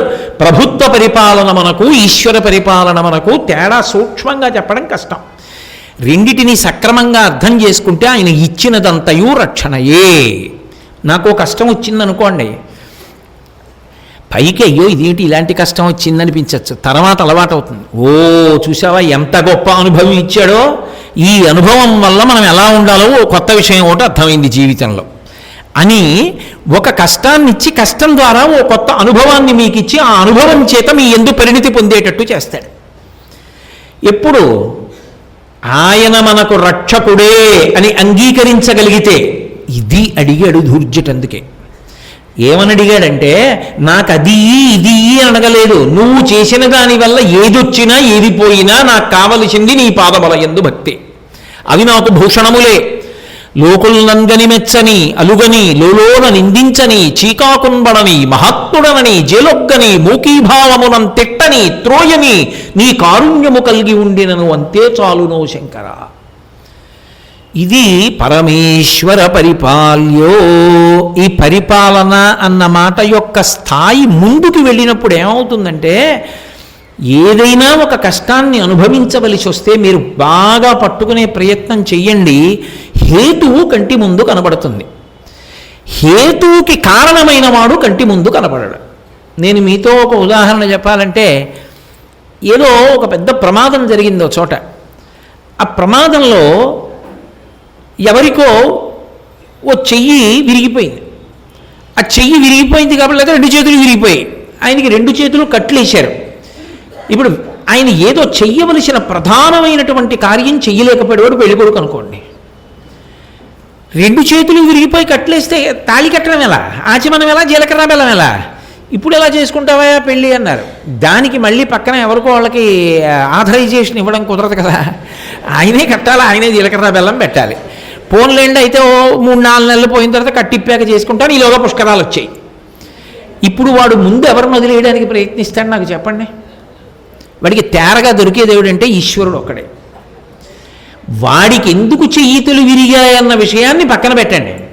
వాడు ఏమంటాడంటే, చూడండి ఇంత పెళ్లి పెట్టుకుని ఇంత చేసిన తర్వాత ప్రతి మంగళవారం ఆంజనేయ స్వామికి ప్రదక్షిణం చేస్తాను, ఏమిటండి ఇంకెందుకండి నేను ప్రదక్షిణ, ఇంకెందుకండి పూజలు అని చేస్తున్నవాడిని కూడా ఏమంటాడంటే చేయకండి అంటాడు. అనవసరం అండి, ఎందుకండి చేయకండి అంటాడు. ఏమో ఎందుకు ఇలా జరిగిందో, ఈశ్వరుడు నన్ను ఎందుకు అనుగ్రహించాలనుకుంటున్నాడో, ఈ ఏడాదిన్నర నన్ను వైవాహిక జీవితానికి దూరంగా ఉంచడంలో ఆయన అనుగ్రహం ఏముందో, ఇది తరువాతి కాలంలో ఏ కారణం చేతనైనా తెలిసిందనుకోండి, పెళ్ళి అవ్వకపోవడం ఎంత మంచిదైందో అప్పుడని. అప్పుడు అంటాడు ఈశ్వరుడు ఉన్నాడని అంటాడు. మరి చెయ్యని పూజ ఏమైంది, చేసిన నిందేమైంది? తేలికగా మనిషి వదిలేసేది ఎవరిని అంటే భగవంతుణ్ణి. ఏ కష్టం రానివ్వండి, చటుక్కును వదిలేయడానికి సిద్ధం ఏది అంటే బల్లి తోకను వదిలేసినట్టు ఈశ్వరుని వదిలేస్తాం. కానీ ఈశ్వరుడు చాలా చిన్న బుచ్చుకొని చాలా బాధపడిపోయేది ఎప్పుడంటే, విడిచిపెట్టేసిన వాడిని చూసి కాదు, వాడి బుద్ధి అంతేరా అంటాడు. వాడు తిన్న అన్నం జీర్ణం చేసినప్పుడు వాడికి అక్కర్లా నేను, వాడు పప్పు తిన్నాడు, కూర తిన్నాడు, పచ్చడి తిన్నాడు, పులుసు తిన్నాడు, గిన్నెలో అన్నం అయిపోయింది, ఆ గిన్నెలో పులుసు అయిపోయింది, ఎంత బాగుండేవే అన్నాడు. పొలమారి కక్కాడు, అయ్యయ్యో గిన్నెలో అన్నం లేదు, ఆ గిన్నెలో పులుసు లేదు, అన్నీ అయిపోయాయి, బాగున్నాయి బాగున్నాయని మీరు తిని బయట పడేసిందే కదా, మళ్ళీ బుచ్చేసుకోండి అంటే భార్య పుచ్చుకుంటాడా? వాడు తినడం. కానీ వీడి తిని లోపల వదిలేసిన ఈ పుల్లటి పదార్థాన్ని అంతటినీ అహం వైశ్వానరో భూత్వా ప్రాణినాం దేహమాశ్రిత ఆయన మాత్రం జీర్ణం చేస్తున్నాడు కూర్చుని. ఆయన రాత్రి నిద్రాకాలిక సుఖాన్ని ఇస్తున్నాడు, తెల్లారేపటికి ఇంద్రియాలకి శక్తిని ఇస్తున్నాడు. ఆ చేసిన ఉపకారాలన్నీ ఎందుకు గుర్తుండవు? ఏదో ఒక్కటి నీకు కలిసి రాలేదని తేరగా దొరికాడు వదిలిపెట్టేయడానికి ఈశ్వరుడు ఒక్కడు. దానికి నేనంటే గట్టిగా మాట్లాడాను కానీ ఆయన ఏం మాట్లాడు, అబ్బో ఇది అలవాటో అంటాడు. కానీ ఆయన చాలా బాధపడేది ఎప్పుడో తెలుసా? ఇంత కష్టం వచ్చినా ఆయన పాదాలు వదలకుండా గట్టిగా పట్టుకున్న వాడిని చూసి ఆయన తలపట్టుకుంటాడు. ఏమిట్రా వీడి భక్తి, సిగ్గేస్తోందిరా నాకు నిజంగా అంటాడు. ఎందుకని? లౌకికంగా మీరే ఉదాహరణ చూడండి. సాధారణంగా నేను ఎప్పుడైనా కలం అక్కడ పెడితే మా అమ్మాయి తీసేసి ఆ కలంతో ఏదో రాసేసుకుని అక్కడ పెట్టేసుకునేది. కలం కనపడలేదు అంటే నా అనుమానం నా కూతురు తీసేసిందని. ఏదో ఆఫీస్లో ఇన్స్పెక్షన్, గబగబా బయలుదేరుతున్నాను, కలం కనపడలేదు. నువ్వేనా తీసేసావు కలం? వెళ్ళగానే ఏం రాయిని అటెండెన్స్లో ఏమని సంతకం పెట్టినాం, తీసేసి ఎక్కడో పడేసావా అని గబగబా 2 లెంపకాయలు కొట్టాను. 6వ తరగతి చదువుకుంటున్న పిల్ల తెల్లగా ఉంటుందేమో, బుగ్గలకు అందిపోయి నాన్నగారండి నేను తీయలేదు, నాన్నగారండి నేను తీయలేదు, నాన్నగారండి అని ఏడిచింది. సరేలే నువ్వు ఎప్పుడు ఇలాగే చెప్తావని చెప్పి గబగబా వెళ్ళి ఆ పెట్టుకున్న చొక్కా వేసుకున్నాను. తీరా చూస్తే ఆ చొక్కాకే ఇలాగే పెట్టింది పెన్ను, తీయడం మర్చిపోయాను. కానీ కూతుర్ని పట్టుకుని సారీ అమ్మా అనకూడదు, ఈశ్వరుడికి క్షమాపణ చెప్పాలి. పిల్లలు ఎందుకు తప్పు చేస్తే పెద్దలు, ఏదో ఈశ్వరుడికి క్షమాపణ చెప్పి వెళ్ళిపోతున్నాను. ఆ పిల్ల మనసులో పెట్టుకుని ఓ 2 రోజులు నాతో మాట్లాడడం మానేసింది అనుకోండి, పెద్ద విశేషం కాదు. కానీ ఆ పిల్ల రొప్పుకుంటూ ఇలా భుజాలతో కళ్ళు తుడుచుకుంటూ హెల్మెట్ పట్టుకుని గబగబా మెట్లు దిగి పరిగెత్తుకొచ్చి నాన్నగారండి హెల్మెట్ మర్చిపోయారు నాన్నగారండి, మొన్న హెల్మెట్ పెట్టుకోకపోతే పోలీసులు ఆప్ చేసేసారన్నారు, ఇన్స్పెక్షన్ అంటున్నారు, హెల్మెట్ మర్చిపోయానండి, పరిగెత్తుకొచ్చాను నాన్నగారండి తీసుకోండి అని ఇచ్చి నేను తలకి పెట్టుకుంటే నాన్నగారండి టాటా అందనుకోండి, నా మనసు ఏమైపోతుంది? దీన్ని ఇప్పటిదాకా నింద చేశాను, కొట్టాను, ఇది పరిగెత్తుకొచ్చి హెల్మెట్ ఇచ్చి కళ్ళు ఇలా భుజాలతో తుడుచుకుని నాన్నగారండి టాటా అంటోంది. నాన్న నీకు కాజాలు తెస్తానే అని వెళ్ళిపోతాను. నాకు ఎంతో బాధేసేస్తుంది. కన్న కూతుర్ని ఒక్కదాన్ని నింద చేసి వెడుతున్నప్పుడు మర్చిపోయి మళ్ళీ నాన్నగారండి అని వచ్చిన కూతుర్ని చూసే తండ్రి ఎంత కుపితుడైపోతే, ఇంతమంది బిడ్డల్ని కన్న తండ్రి పరమేశ్వరుడు తప్పక కర్మఫలాన్ని ఇచ్చి బాధ పెడితే వదలకుండా ఆయన పాదాలే పట్టుకున్న వాడిని చూసి ఆయన ఎంత మురిచిపోతాడు. ఇవ్వలేను రా నీకు ఇంకొద్దులే, ఈ జన్మతో సరిక నీకు కష్టం ఇవ్వనంటాడు. అందుకే మహాత్ములు ఏమడిగారంటే, ఈశ్వర ఏ కారణము చేత నీ పాదములను విడిచిపెట్టకుండా నన్ను రక్షించు. ఇది పరిపాల్యో. అంత పెద్ద విస్తృతి ఒక్క మాటలోకి తీసుకొచ్చేస్తారు శంకరాచార్యుల వారు. ఆయన అద్భుత ప్రయోగాలంటే అలా ఉంటాయి. కాబట్టి మధ్యాదిభిరవతారై అవతారవతావతా సదా వసుధాం. ఒక్కొక్కసారి ఈ అవతారాలలో ఆయన వచ్చినప్పుడు ఆయన ఎంతంత క్లేశాన్ని పొందాడో ఎవరికి కావాలి? ఆయన సరదా కోసం రాలేదు, అవతల వాళ్ళ ఉపకారానికి ఆయన ఎన్ని బాధలు పడ్డాడు. ఒకప్పుడు కూర్మావతారంగా వచ్చాడు. వేదోద్ధారణ మందరాభరణ వృద్ధి ధర్మ నిర్మాణ ప్రహ్లాదత్రాణ బలిప్రతారణ నృపాహంకార నిర్వాపన వైదేహీ రమణ ధనంజయ జయ వ్యాపార పారీణ క్షోణీ దివ్యత్కరుణ తమోహరణ తండ్రి వెంకటేశ ప్రభు అంటారు. దశావతారాల్లో వచ్చినప్పుడు కూర్మావతారంగా వచ్చాడు. ఎవరి కోసం వచ్చాడు? దేవదానవులు క్షీరసాగర మథనం చేయడానికి సరి అయిన ఆధారం దొరకట్లేదని తాను ఆదికూర్మంగా పడుకుని పైన మందర పర్వతాన్ని వహించాడు. వాసుకుని పెట్టి తిప్పుతున్నప్పుడు ఆయన వీపు ఎంత నలిగిపోయిందో. అందులో ఉన్న ప్రాణులు శరీరం విడిచిపెట్టి వేడి చిమ్మేస్తే ఆ వేడి తట్టుకోలేక ఆ వేడి తగ్గడానికి కాంచీపురం దక్షిణాన మోక్షపురి కాబట్టి అక్కడికి వచ్చి పరమశివలింగాన్ని ప్రతిష్ఠ చేసి ఆయన తల మీద చంద్రవంక నుండి చల్లతనాన్ని పొంది ఎప్పుడు మంచి గంధం వలదుకొని ఉంటాడు కాబట్టి శివుడి నుంచి వచ్చిన చల్లతనంతో సేద తీరాడు. ఆదికూర్మంగా శివలింగ ప్రతిష్ఠ చేశాడు. కచ్చపేశ్వర దేవాలయం అని కాంచీపురంలో అద్భుతమైనటువంటి శివాలయం. ఒక రథసప్తమి నాడు మనందరం అక్కడ పుష్కరిణిలో స్నానాలు చేశాం కచ్చపేశ్వర దేవాలయంలో. అంత గొప్ప దేవాలయం. ఆయన ఎంత క్లేశపడ్డాడో ఎవరికి తెలుసు? లోకం కోసం ఎంత బాధపడుతుంటాడో, ఆయన ఎంత ఇబ్బంది పడుతుంటాడో. ఈశ్వర మమ్మల్ని రక్షించడము ఒక్కటే నీకు తెలుసు.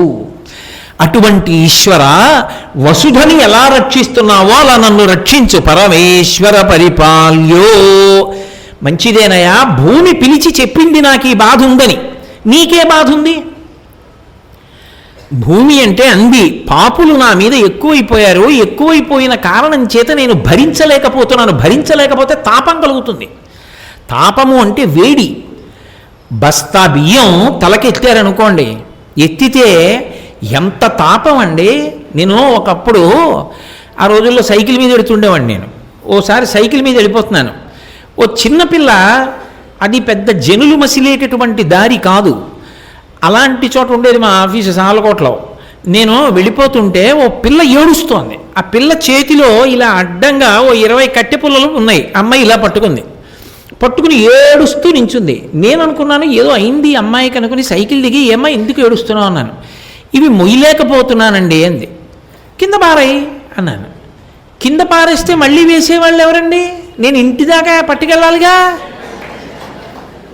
అబ్బా, గొప్ప ప్రశ్నరా. నిజమే, పాపం అక్కడ జనసంచారం ఉండదు, పిల్ల ఇల్లు ఇంకా అంత దూరంలో ఉంది, చేతి మీద కట్టెలు, చిన్నపిల్ల మొయ్యలేకపోతోంది, ఆ కట్టెల పేళ్ళు కింద కోమలమైన చర్మం నలిగిపోతోంది, బరువు మొయ్యలేక వదిలేసిందా ఇంటికి ఎలా కట్టెలు? నేను బరువు మొయ్యలేక వదిలేశానంటే ఏమో ఇంట్లో వాళ్ళు ఏమి దెబ్బలాడతారో ఆ పిల్లని. వదలలేదు, పట్టుకు అడిగేయలేదు. ఆ బరువుతోటి తాపం, వేడి, బాధ తట్టుకోలేక ఏడుస్తూ అలాగే పట్టుకుని నించుంది పాపం. సరేలే అమ్మా కింద పడాయి, నువ్వు సేద తీరు, నేను మళ్ళీ పెడతాలే అన్నాను. ఏమండి పడేశాక వెళ్ళిపోరు కదా అంది. వెళ్ళిపోనమ్మా పడాయి అన్నాను. పడేసింది. పడేసి చూస్తే నాకు నిజంగా ఎంత బాధేసిందో. తెల్లటి పిల్లేమో అవన్నీ ఇలా రక్కుకుపోయి, గట్టిగా 7వ క్లాస్ చదువుకుంటోందేమో, రక్కుకుపోయి నెత్తుటి చారికలు కట్టింది. కట్టి మళ్ళీ పాపం ఒక 5 నిమిషాలు ఆగి పెట్టండి అంది. పోన్లే తల్లి, నా సైకిల్ మీద ఎడతాలే, కాసేపు ఇద్దరం మాట్లాడుకుంటూ నడుచుకుంటూ వెళదాం అని, ఏదో ఆ సైకిల్కి ఒక క్యారేజీ ఉంది కాబట్టి అదృష్టం కొద్దీ దాని మీద కట్టెలెట్టి, ఆ రోజుల్లో నాకు ఇందని అన్నీ ఎవరికి తెలియదు కాబట్టి నేను కట్టెలు అమ్ముకునేవాడిని అనుకున్నా, పెద్ద బాధ ఏం లేదు. కాబట్టి ఏదో ఆ సైకిల్ మీద పట్టుకుపోయి ఇచ్చేసి, బొత్తిగా చిన్నపిల్లతో అలా కట్టెలు మోయించకండి అయ్యా, మంచి పద్ధతి కాదని ఏదో మంచి మాట చెప్పి అక్కడ పడేసి వచ్చేసాను అనుకోండి, అది వేరు విషయం. బరువా ఎత్తేసుకున్నాడు, దింపడమా కుదరదు, మొయ్యడమా చేయలేడు, గమ్యమా చేరలేదు, మధ్యలోన ఉన్నాడు, ఏడుపు తప్ప ఏమొస్తుంది అప్పుడు? ఇది శంకర భగవత్పాదుల యొక్క ప్రతిపాదన. ఆయన అన్నారు, పరమేశ్వర పరిపాల్యో, నన్ను రక్షించు. ఏమిటో తెలుసా నా బాధ? భవతా అంటే నీ వలన అని, భవదీయులకు అంటుంటాం కదా, అలా భవతాపభీతోహం. సంసారం, భవత అంటే మీ వలన, ఒకే మాటని అనేక అర్థాల్లో వాడుతుంటారు. మీ వలన నాకు తాపం పోవాలి. ఏమిటా తాపం? భవతాపభీతోహం, సంసారమునందు ప్రవేశించేశాను, కానీ దీనికి ఒడ్డెక్కడ తెలియట్లేదు. ఆలంచున్మెడకట్టి దానికి నపత్య శ్రేణి కల్పించి తద్బాలవ్రాతము నిచ్చిపుచ్చుకును సంబంధంబు కావించి అంటాడు ధూర్జటి ఈశ్వర చేష్టితాన్ని చెప్తూ. అబ్బో ఎంత అద్భుతంగా చెప్పాడో. పెళ్ళిడొచ్చిందో అని పెళ్లి చూపులు చూసి అంగుళం దగ్గర నుంచి సెంటీమీటర్ల వరకు పొడుగు పొట్టి లెక్కలు పెట్టుకుని, వీడికి ఈ రంగా వాడికి ఆ రంగా, ముక్కు బాగుందని ఒకడు, మూతి బాగుందని ఒకడు, ఇంతమంది పెద్ద సెలక్షన్ కమిటీ దానికి, ఇంతమందిని దాటి వాడి జన్మాంతరానికి ఎప్పుడో పెళ్ళి అయి తాళి కట్టాడు. తాళి కట్టి ఇంటికి తెచ్చాడు. ఓ కొడుకు కూతురు. కొన్నాళ్ళు అయింది, కూతుర్ని అత్తవారింటికి పంపించేశాడు. కొడుకు ఒక్కడే ఉన్నాడు. కొన్నాళ్ళు అయింది, కోడలు వచ్చింది. మళ్ళీ కూతురుతో సమానమేగా. ఓ కొడుకు కూతురు, ఇప్పుడు కొడుకు కోడలు. ఇక్కడ కూతురు ఎక్కడికి వెళ్ళింది, ఆయనకి కొడుకు కోడలు, నాకు కూతురు అల్లుడు. సంసారం పెరుగుతోంది రోజు రోజుకి. 2 వియ్యంకులు, ఆ వియ్యంకుల అన్నదమ్ములు, వాళ్ళ బంధువులు, నా బంధువులు, ఇవన్నీ మర్యాదలు. సంసారం పెరుగుతోంది. ఇందులో ఎన్నో కోరికలు, ఎన్నో ఆలోచనలు, ఎన్నో చెయ్యవలసిన పనులు, ఎన్నో మర్యాదలు. వీటన్నిటిలో ఈశ్వర ఈదలేకపోతున్నాను. అసలు ఏది చెయ్యాలో అది పోయింది. అసలు ఈ మనుష్య జన్మలోకి వచ్చి ఏది చేరుకోవాలో అది పోయింది. అది చేరుకోవాలని లోపల ఉంది, అదొక్కదానికే మార్గం దొరకట్ల. ఓ గుడికి వెడదామంటే దొరకదు, తిరుపతి వెడదాం దొరకదు. అందరూ ఒక్క తిరుమల అనేటప్పటికి మాత్రం ఏది ఏమైపోయినా ఇంకొక రోజు సీఎల్ మాత్రం పెట్టడం. క్రికెట్ ఫైనల్స్ అవుతుంటే పెడతాను. తిరుమల వెళ్ళాలంటే శని ఆదివారాలే వెళ్ళాలి. కిలోమీటర్ల దూరం బయటికి జనం వచ్చేసినా సరే ఎవడు బుధవారం నాడు ఎడదాం మంగళవారం పెడదాం అని పెట్టుకోడు, అందరూ శనాదివారాలే పెట్టుకుంటారు. పెట్టుకుని పాలక మండలి వారు సరి అయిన ఏర్పాట్లు చేయలేదు. నువ్వు చెయ్యి, లక్షల మందిని కొండెక్కించి ఎవడు చేయగలడు? మన్నించండి, నేను ఎవరినో వెనకేసుకు రావడం నా ఉద్దేశం కాదు. అదో గుడి, దాని లోపలికి వెళ్ళి బయటికి రావాలి. ఎలా? ఒక్క మంగళవారం ఎందుకు సెలవు పెట్టాళ్ళావు? మన వైపు నుంచి చిన్న చిన్న విషయాల దగ్గరే ఉండదు. బస్సు ఎక్కాడంటే కండక్టర్ని చూసేటప్పటికి 100 రూపాయలు ఇచ్చి సాలకోటకి హాఫ్ టికెట్ అడుగుతాడు. అది నువ్వు హాఫ్ టికెట్ ఏమిటనే వాదిస్తాడా? 100 రూపాయలకి చిల్లరే ఇస్తాడా? ప్రతాపనగర్ దగ్గర నిలబడి బస్సులో ఎస్ఆర్ రాస్తాడా? టికెట్లే కొడతాడా? ఎక్కే వాళ్ళని ఎక్కిస్తాడా? దింపే వాళ్ళని దింపిస్తాడా? నాకు ఎక్కడ కావాలంటే అక్కడ బస్సు ఆపాలి. ఎలా? వాడెవడు పాపం ఒక్క కండక్టర్, అయ్యో ఫోన్లో సాలకోటగా 6 రూపాయలు అయితే 6 రూపాయలు ఇచ్చేద్దాం, ఏమో ఎంతో నాకు ఇప్పుడు తెలియజేసమండి, ఎంత అయితే అంత ఇచ్చేద్దాం, అయిపోయింది అక్కడితో కర్తవ్యం. అడిగి తేలిక ఒక్క ఉపకారం, పౌర సన్మానం చేసినంత సంతోషపడిపోతాడు. ఖచ్చితంగా ఇవ్వవలసిన డబ్బు ఇచ్చేస్తే. ఏది? దేనికైనా సమయం ఉంటుంది, కానీ భగవత్ సంబంధంలో సాధనకి సమయం దొరికింది అని నిలబడడం, దానిలో సాధన చేయడం అంత తేలికైన విషయం కాదు. అసలు ఈష, ఆ సంకల్పం కలగడం కూడా అంత తేలిక విషయం కాదు. తెలుగులో రామాయణం 7 కాండలు పూర్తి చేసి, 7 కాండలు ఉత్తరకాండ వదిలేయండి, 6 కాండలు చదివి శ్రద్ధగా, ఆవలిస్తూ కాకుండా శ్రద్ధగా 6 కాండలు చదివి ఓ రామాలయానికి వెళ్ళి 3 ప్రదక్షిణాలు చేసి ఒక్క 11 రూపాయలు హుండీలో వేస్తాను అన్న సంకల్పం చేస్తామా? మనకి నచ్చినా నచ్చకపోయినా ఇలా నొక్కి 100 వరకు నొక్కుంటూ ఏదో చూస్తూ పెట్టే ముందు కూర్చుంటాం అంతే. రంజకత్వం కావాలి, అదంత తేలిక. కానీ ఒకటి మాత్రం తెలుసు, ఇది ఉండదురా, ఎప్పుడో అప్పుడు పడిపోతుంది, ఒకడున్నాడు వాడికి జవాబు చెప్పాలి, ఏం చేశావంటే అని తెలుసు. తెలియకపోవడం ఏం లేదు, కానీ దానికి సాధన మాత్రం లేదు. దాని వలన తాపం పుడుతోంది. సంసారం నన్ను చేయనివ్వట్లేదు. ఎప్పుడు ఏదో దీనికన్నా ఈశ్వరుడి సంగతి తర్వాత చూద్దాం, ముందు ఇది చేసేద్దాం అని ఏదో చేసుకుంటూ వెడుతున్నాను తప్ప, ఈశ్వర అసలు నీకు సంబంధించి ఏమీ చేయలేకపోతున్నాను. ఇందులో ఇలా కూరుకుపోయి ఎప్పుడో అప్పుడు గుటుక్కున ఊపిరి ఆగిపోతే ఏమైపోతాడు నా జీవుడు? చాలా బెంగ పెట్టుకుని ఉన్నాను. భవత, మీరేం చేస్తారంటే, భవతాప భీతోహమహం, నేను చాలా భయంతో ఉన్నాను. దేనికి? ఏమైపోతాను? చూడండి, ఎప్పుడు భయం ఉంటుంది? ఇతరుల గురించి ఒక స్థాయి వరకు భయం ఉంటుంది. మీరేమనుకోకండి, వేదాంతంలో ఒక ఉదాహరణ చెప్తారు. పెద్ద వరద వచ్చేసింది, కొడుకుని ఓ చంకలో, భార్యని ఒక చంకలో పట్టుకుని ఈత మొదలెట్టాడు. కొంత దూరం వెళ్ళాడు, ఒడ్డు చేరట్లేదు, ఇక రెక్కలు అలిసిపోయాయి. ఎలా? ఎవరిని వదిలేయాలి? ఇది ఉంటే ఇంకో కొడుకు వస్తాడు, వదిలేశాడు, తప్పదు. కొంత దూరం ఈదాడు, ఈదలేకపోతున్నాడు, దీన్ని వదిలేస్తే ఎక్కడో ఇంకో దొరుకుతుంది, వదిలేశాడు. తనని మాత్రం వదులుకుంటాడా? వదలడు. నేను దగ్గర అంత ప్రీతి ఉంటుంది. ఆ నేను నిజానికి జీవుడు. ఈ సభలో ఉన్నాడో లేడో పుణ్యాత్ముడు ఆయన నాకు తెలియదు, కానీ ఓసారి నాతో ఒక ఆయన ఓ మాట అన్నాడు, పండక్కి 2 పంచెలను ఓ చీర తెచ్చానండి గురువుగారు అన్నాడు. ఎందుకు? మీ ఇద్దరే కదా భార్యాభర్తలు, 2 పంచెలు ఎందుకు అన్నాను. అంటే ఆయన అన్నాడు, ఈశ్వరుడు కూడా ఉన్నాడు కదండి మా ఇంట్లో, ఆయనకి ఓ పంచ, మా అమ్మకో చీర తెచ్చానండి అన్నాడు. నేను మురిసిపోయి, నిన్ను ఉపన్యాసాలు చెప్పి నాకు రాలేదు ఈ ఆలోచన. పండగ అంటే నాకు కొనుక్కోవడం, మా ఆవిడకి కొనుక్కోవడం, మా మనవలకు కొనుక్కోవడం, మా అల్లుడికి కొనడం, మా కూతురుకి కొనడం, నా కొడుక్కి కొనడం, నా కోడలకు కొనడంతో సరిపోయే బతుకంతా. నా సింహాసనంలో పార్వతీ పరమేశ్వరులు ఉన్నారు, లక్ష్మీనారాయణులు ఉన్నారు, వాళ్ళకి ఓ పంచ, ఓ చీర 30 రూపాయలు పెట్టి, పంచ 60 రూపాయలు పెట్టి ఓ పంచల చాపు కొనిచ్చిన ఆయన ఏం అండవు. అదేట్రా ఇంత గరుగ్గిది ఇచ్చావు, నువ్వు మాత్రం మంచి మంచివి కడతావని ఆయన ఏం అండు పాపం. అయినా కొననే, వాడు ఉన్నాడనడానికి నిజమైతే ఇంటి పని మనిషి కూడా గుర్తుందా? వాడు నీకు జ్ఞాపకం లేడా పండక్కి? మరి జీవుడు ఏమైపోతాడు రేపు పొద్దున్న? నీ జీవుణ్ణి గుర్తుపెట్టుకోవద్దు. వాళ్ళందరినీ బాగు చేసావు, బాగుంది, కొడుకును ఉద్ధరించావు, కోడలను ఉద్ధరించావు, కూతురును ఉద్ధరించావు, అల్లుడిని ఉద్ధరించావు, మనవల్ని కూడా ఉద్ధరించాలని ఎంతో తాపత్రయపడిపోతున్నావు, మునిమనవల కోసం తాపత్రయపడిపోతున్నావు, అన్నీ బాగున్నాయి. నీ జీవుడి సంగతి? వాడు రేపు పొద్దున్న ఇలా చేతులు కట్టుకుని నించుంటే, వాడు కుక్కలోకో పందిలోకో పావలసి వస్తే అప్పుడు అనుభవించద్దు. కాబట్టి వాడి కోసం ఏం చేస్తున్నావన్న ప్రశ్న నాకు ఎప్పుడైనా వస్తే, ఈశ్వరా భయం వేస్తుంది, ఏం చేసుకుంటున్నాను నేను? నేనేం చేయట్లేదు.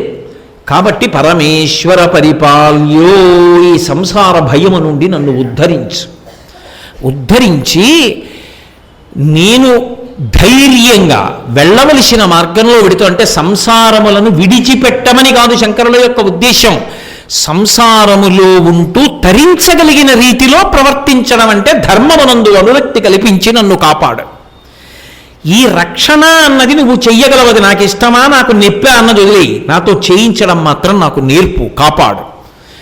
కాబట్టి మచ్చాధిభిరవతారై అవతారవతావత సదా వసుధాం పరమేశ్వర పరిపాల్యో భవతాపభీతోహం. ఏమి ప్రార్థన చేస్తారండి! ఒక్కొక్క ప్రార్థన చేస్తే ఒక్కొక్క శ్లోకంలో అన్ని అద్భుతమైనటువంటి విషయాలని మనకి తెలియకుండానే ప్రబోధం చేస్తూ, బాహ్యంలో ఒకవేళ మనకు అర్థం అవ్వకపోయినా ఇబ్బంది లేకుండా ఈశ్వర కటాక్షంగా అవి మనకి అబ్బేటట్టుగా ఈశ్వరుణ్ణి ఉద్దేశించి ఆయన ప్రార్థన చేసినట్టు చేసి మన చేత చేయిస్తారు. ఏమిచ్చి రుణం తీర్చుకుంటాం శంకరాచార్యుల వారికి? ఆ స్తోత్రం ప్రతిరోజు చదువుకుని, అది చదువుకుంటే చాలు శంకరాచార్యుల వారు సంతోషిస్తారు. రేపటి రోజు ప్రసంగం ఈ షట్పదీ స్తోత్ర వ్యాఖ్యానం మీద నేను చేసేటటువంటి చిట్ట చివరి ప్రసంగం, ఈ స్తోత్రానికి సంబంధించినంత వరకు ఇది. అందులో ఒక పరమాద్భుతమైనటువంటి రహస్యం ఉంటుంది అసలు ఈ స్తోత్రం గురించి. అది తెలుసుకు తీరాలి షట్పదీలో. అంత గొప్ప శ్లోకంతో 6వ శ్లోకాన్ని పూర్తి చేస్తారు శంకరాచార్యుల వారు. ఎందుకంటే షట్పది అంటే 6 కాళ్ళు కదా మరి. దామోదర గుణమందిర సుందర వదనార వింద గోవింద భవజలధి మదన మందర అని అసలు ఆ మాటల యొక్క కూర్పు అంత అందంగా ఉంటుంది. ఫలశ్రుతి చెప్తారు. అసలు దాంట్లో ఎన్ని రహస్యాలు దాచారో షట్పదీ స్తోత్రానికి శంకరాచార్యుల వారు అసలు ఎందుకు చెప్పారు, ఏ విషయాలు చెప్పారు, అందులో ఉన్న పెద్ద కీలకం ఏమిటి అన్న విషయాన్ని రేపటి రోజు ప్రసంగంలో ఆవిష్కరిస్తాను. అందుకే రేపు నేను దాన్ని పూర్తి చెయ్యవలసి ఉంటుంది. కాబట్టి 6:15 ప్రసంగం ప్రారంభమవుతుంది. దేనికన్నా ప్రధానం ప్రసంగం, ఈశ్వరుడు గురించి చెప్పడం ప్రధానం, మిగిలిన విషయాలు అనుషంగికాలు. అది ఏదో ప్రీతి వ్యక్తం చేయడం, ఏదో మాధవరావు గారు లాంటి పెద్దలు అడిగితే కాదనలేక కొన్ని ఒప్పుకోవడం తప్ప అవన్నీ పెద్ద ప్రీతితో కూడుకున్న విషయాలు కావు. కాబట్టి ప్రీతిపాత్రమైంది ఏది అంటే శంకరాచార్యుల వారి స్తోత్రానికి వ్యాఖ్యానమే. అందుకని 6:15 ముందు వ్యాఖ్యానం ప్రారంభించి ప్రవచనం పూర్తయిన తర్వాత పెద్దలు సంకల్పించిన కార్యక్రమం జరుగుతుంది. కాబట్టి రేపు 6:15 కలుసుకుందాం. ఇప్పుడు అయిన వరకు ఒకసారి అనడం మర్యాద, ఒకసారి అని పూర్తి చేద్దాం. అవినయమపనయ విష్ణో దమయ మనః శమయ విషయ మృగతృష్ణాం భూతదయాం విస్తారయ తారయ సంసారసాగరతః. చాలామందికి వచ్చేసింది. మీ అందరూ బహు సంస్కారవంతులు. నిజంగా కొన్ని చూస్తే చాలా సంతోషంగా ఉంటుంది. ఒక్క క్షణం ఆలస్యం అయితే ముందుకు వచ్చి కుర్చీ కోసం వెతకకుండా, బాగా ముందుకు కూడా రాకుండా మాట్లాడేవాడిని మనం ఎందుకు దృష్టి మారేటట్టు చెయ్యాలి అని పరమ మర్యాదతో అలా కింద కూర్చుని వింటున్నారే, వాళ్ళని చూస్తే నాకు ఎంత సంతోషం అనిపిస్తుందో ఆ వినయానికి. దివ్యధునీ మకరందే పరిమళ పరిభోగ సచ్చిదానందే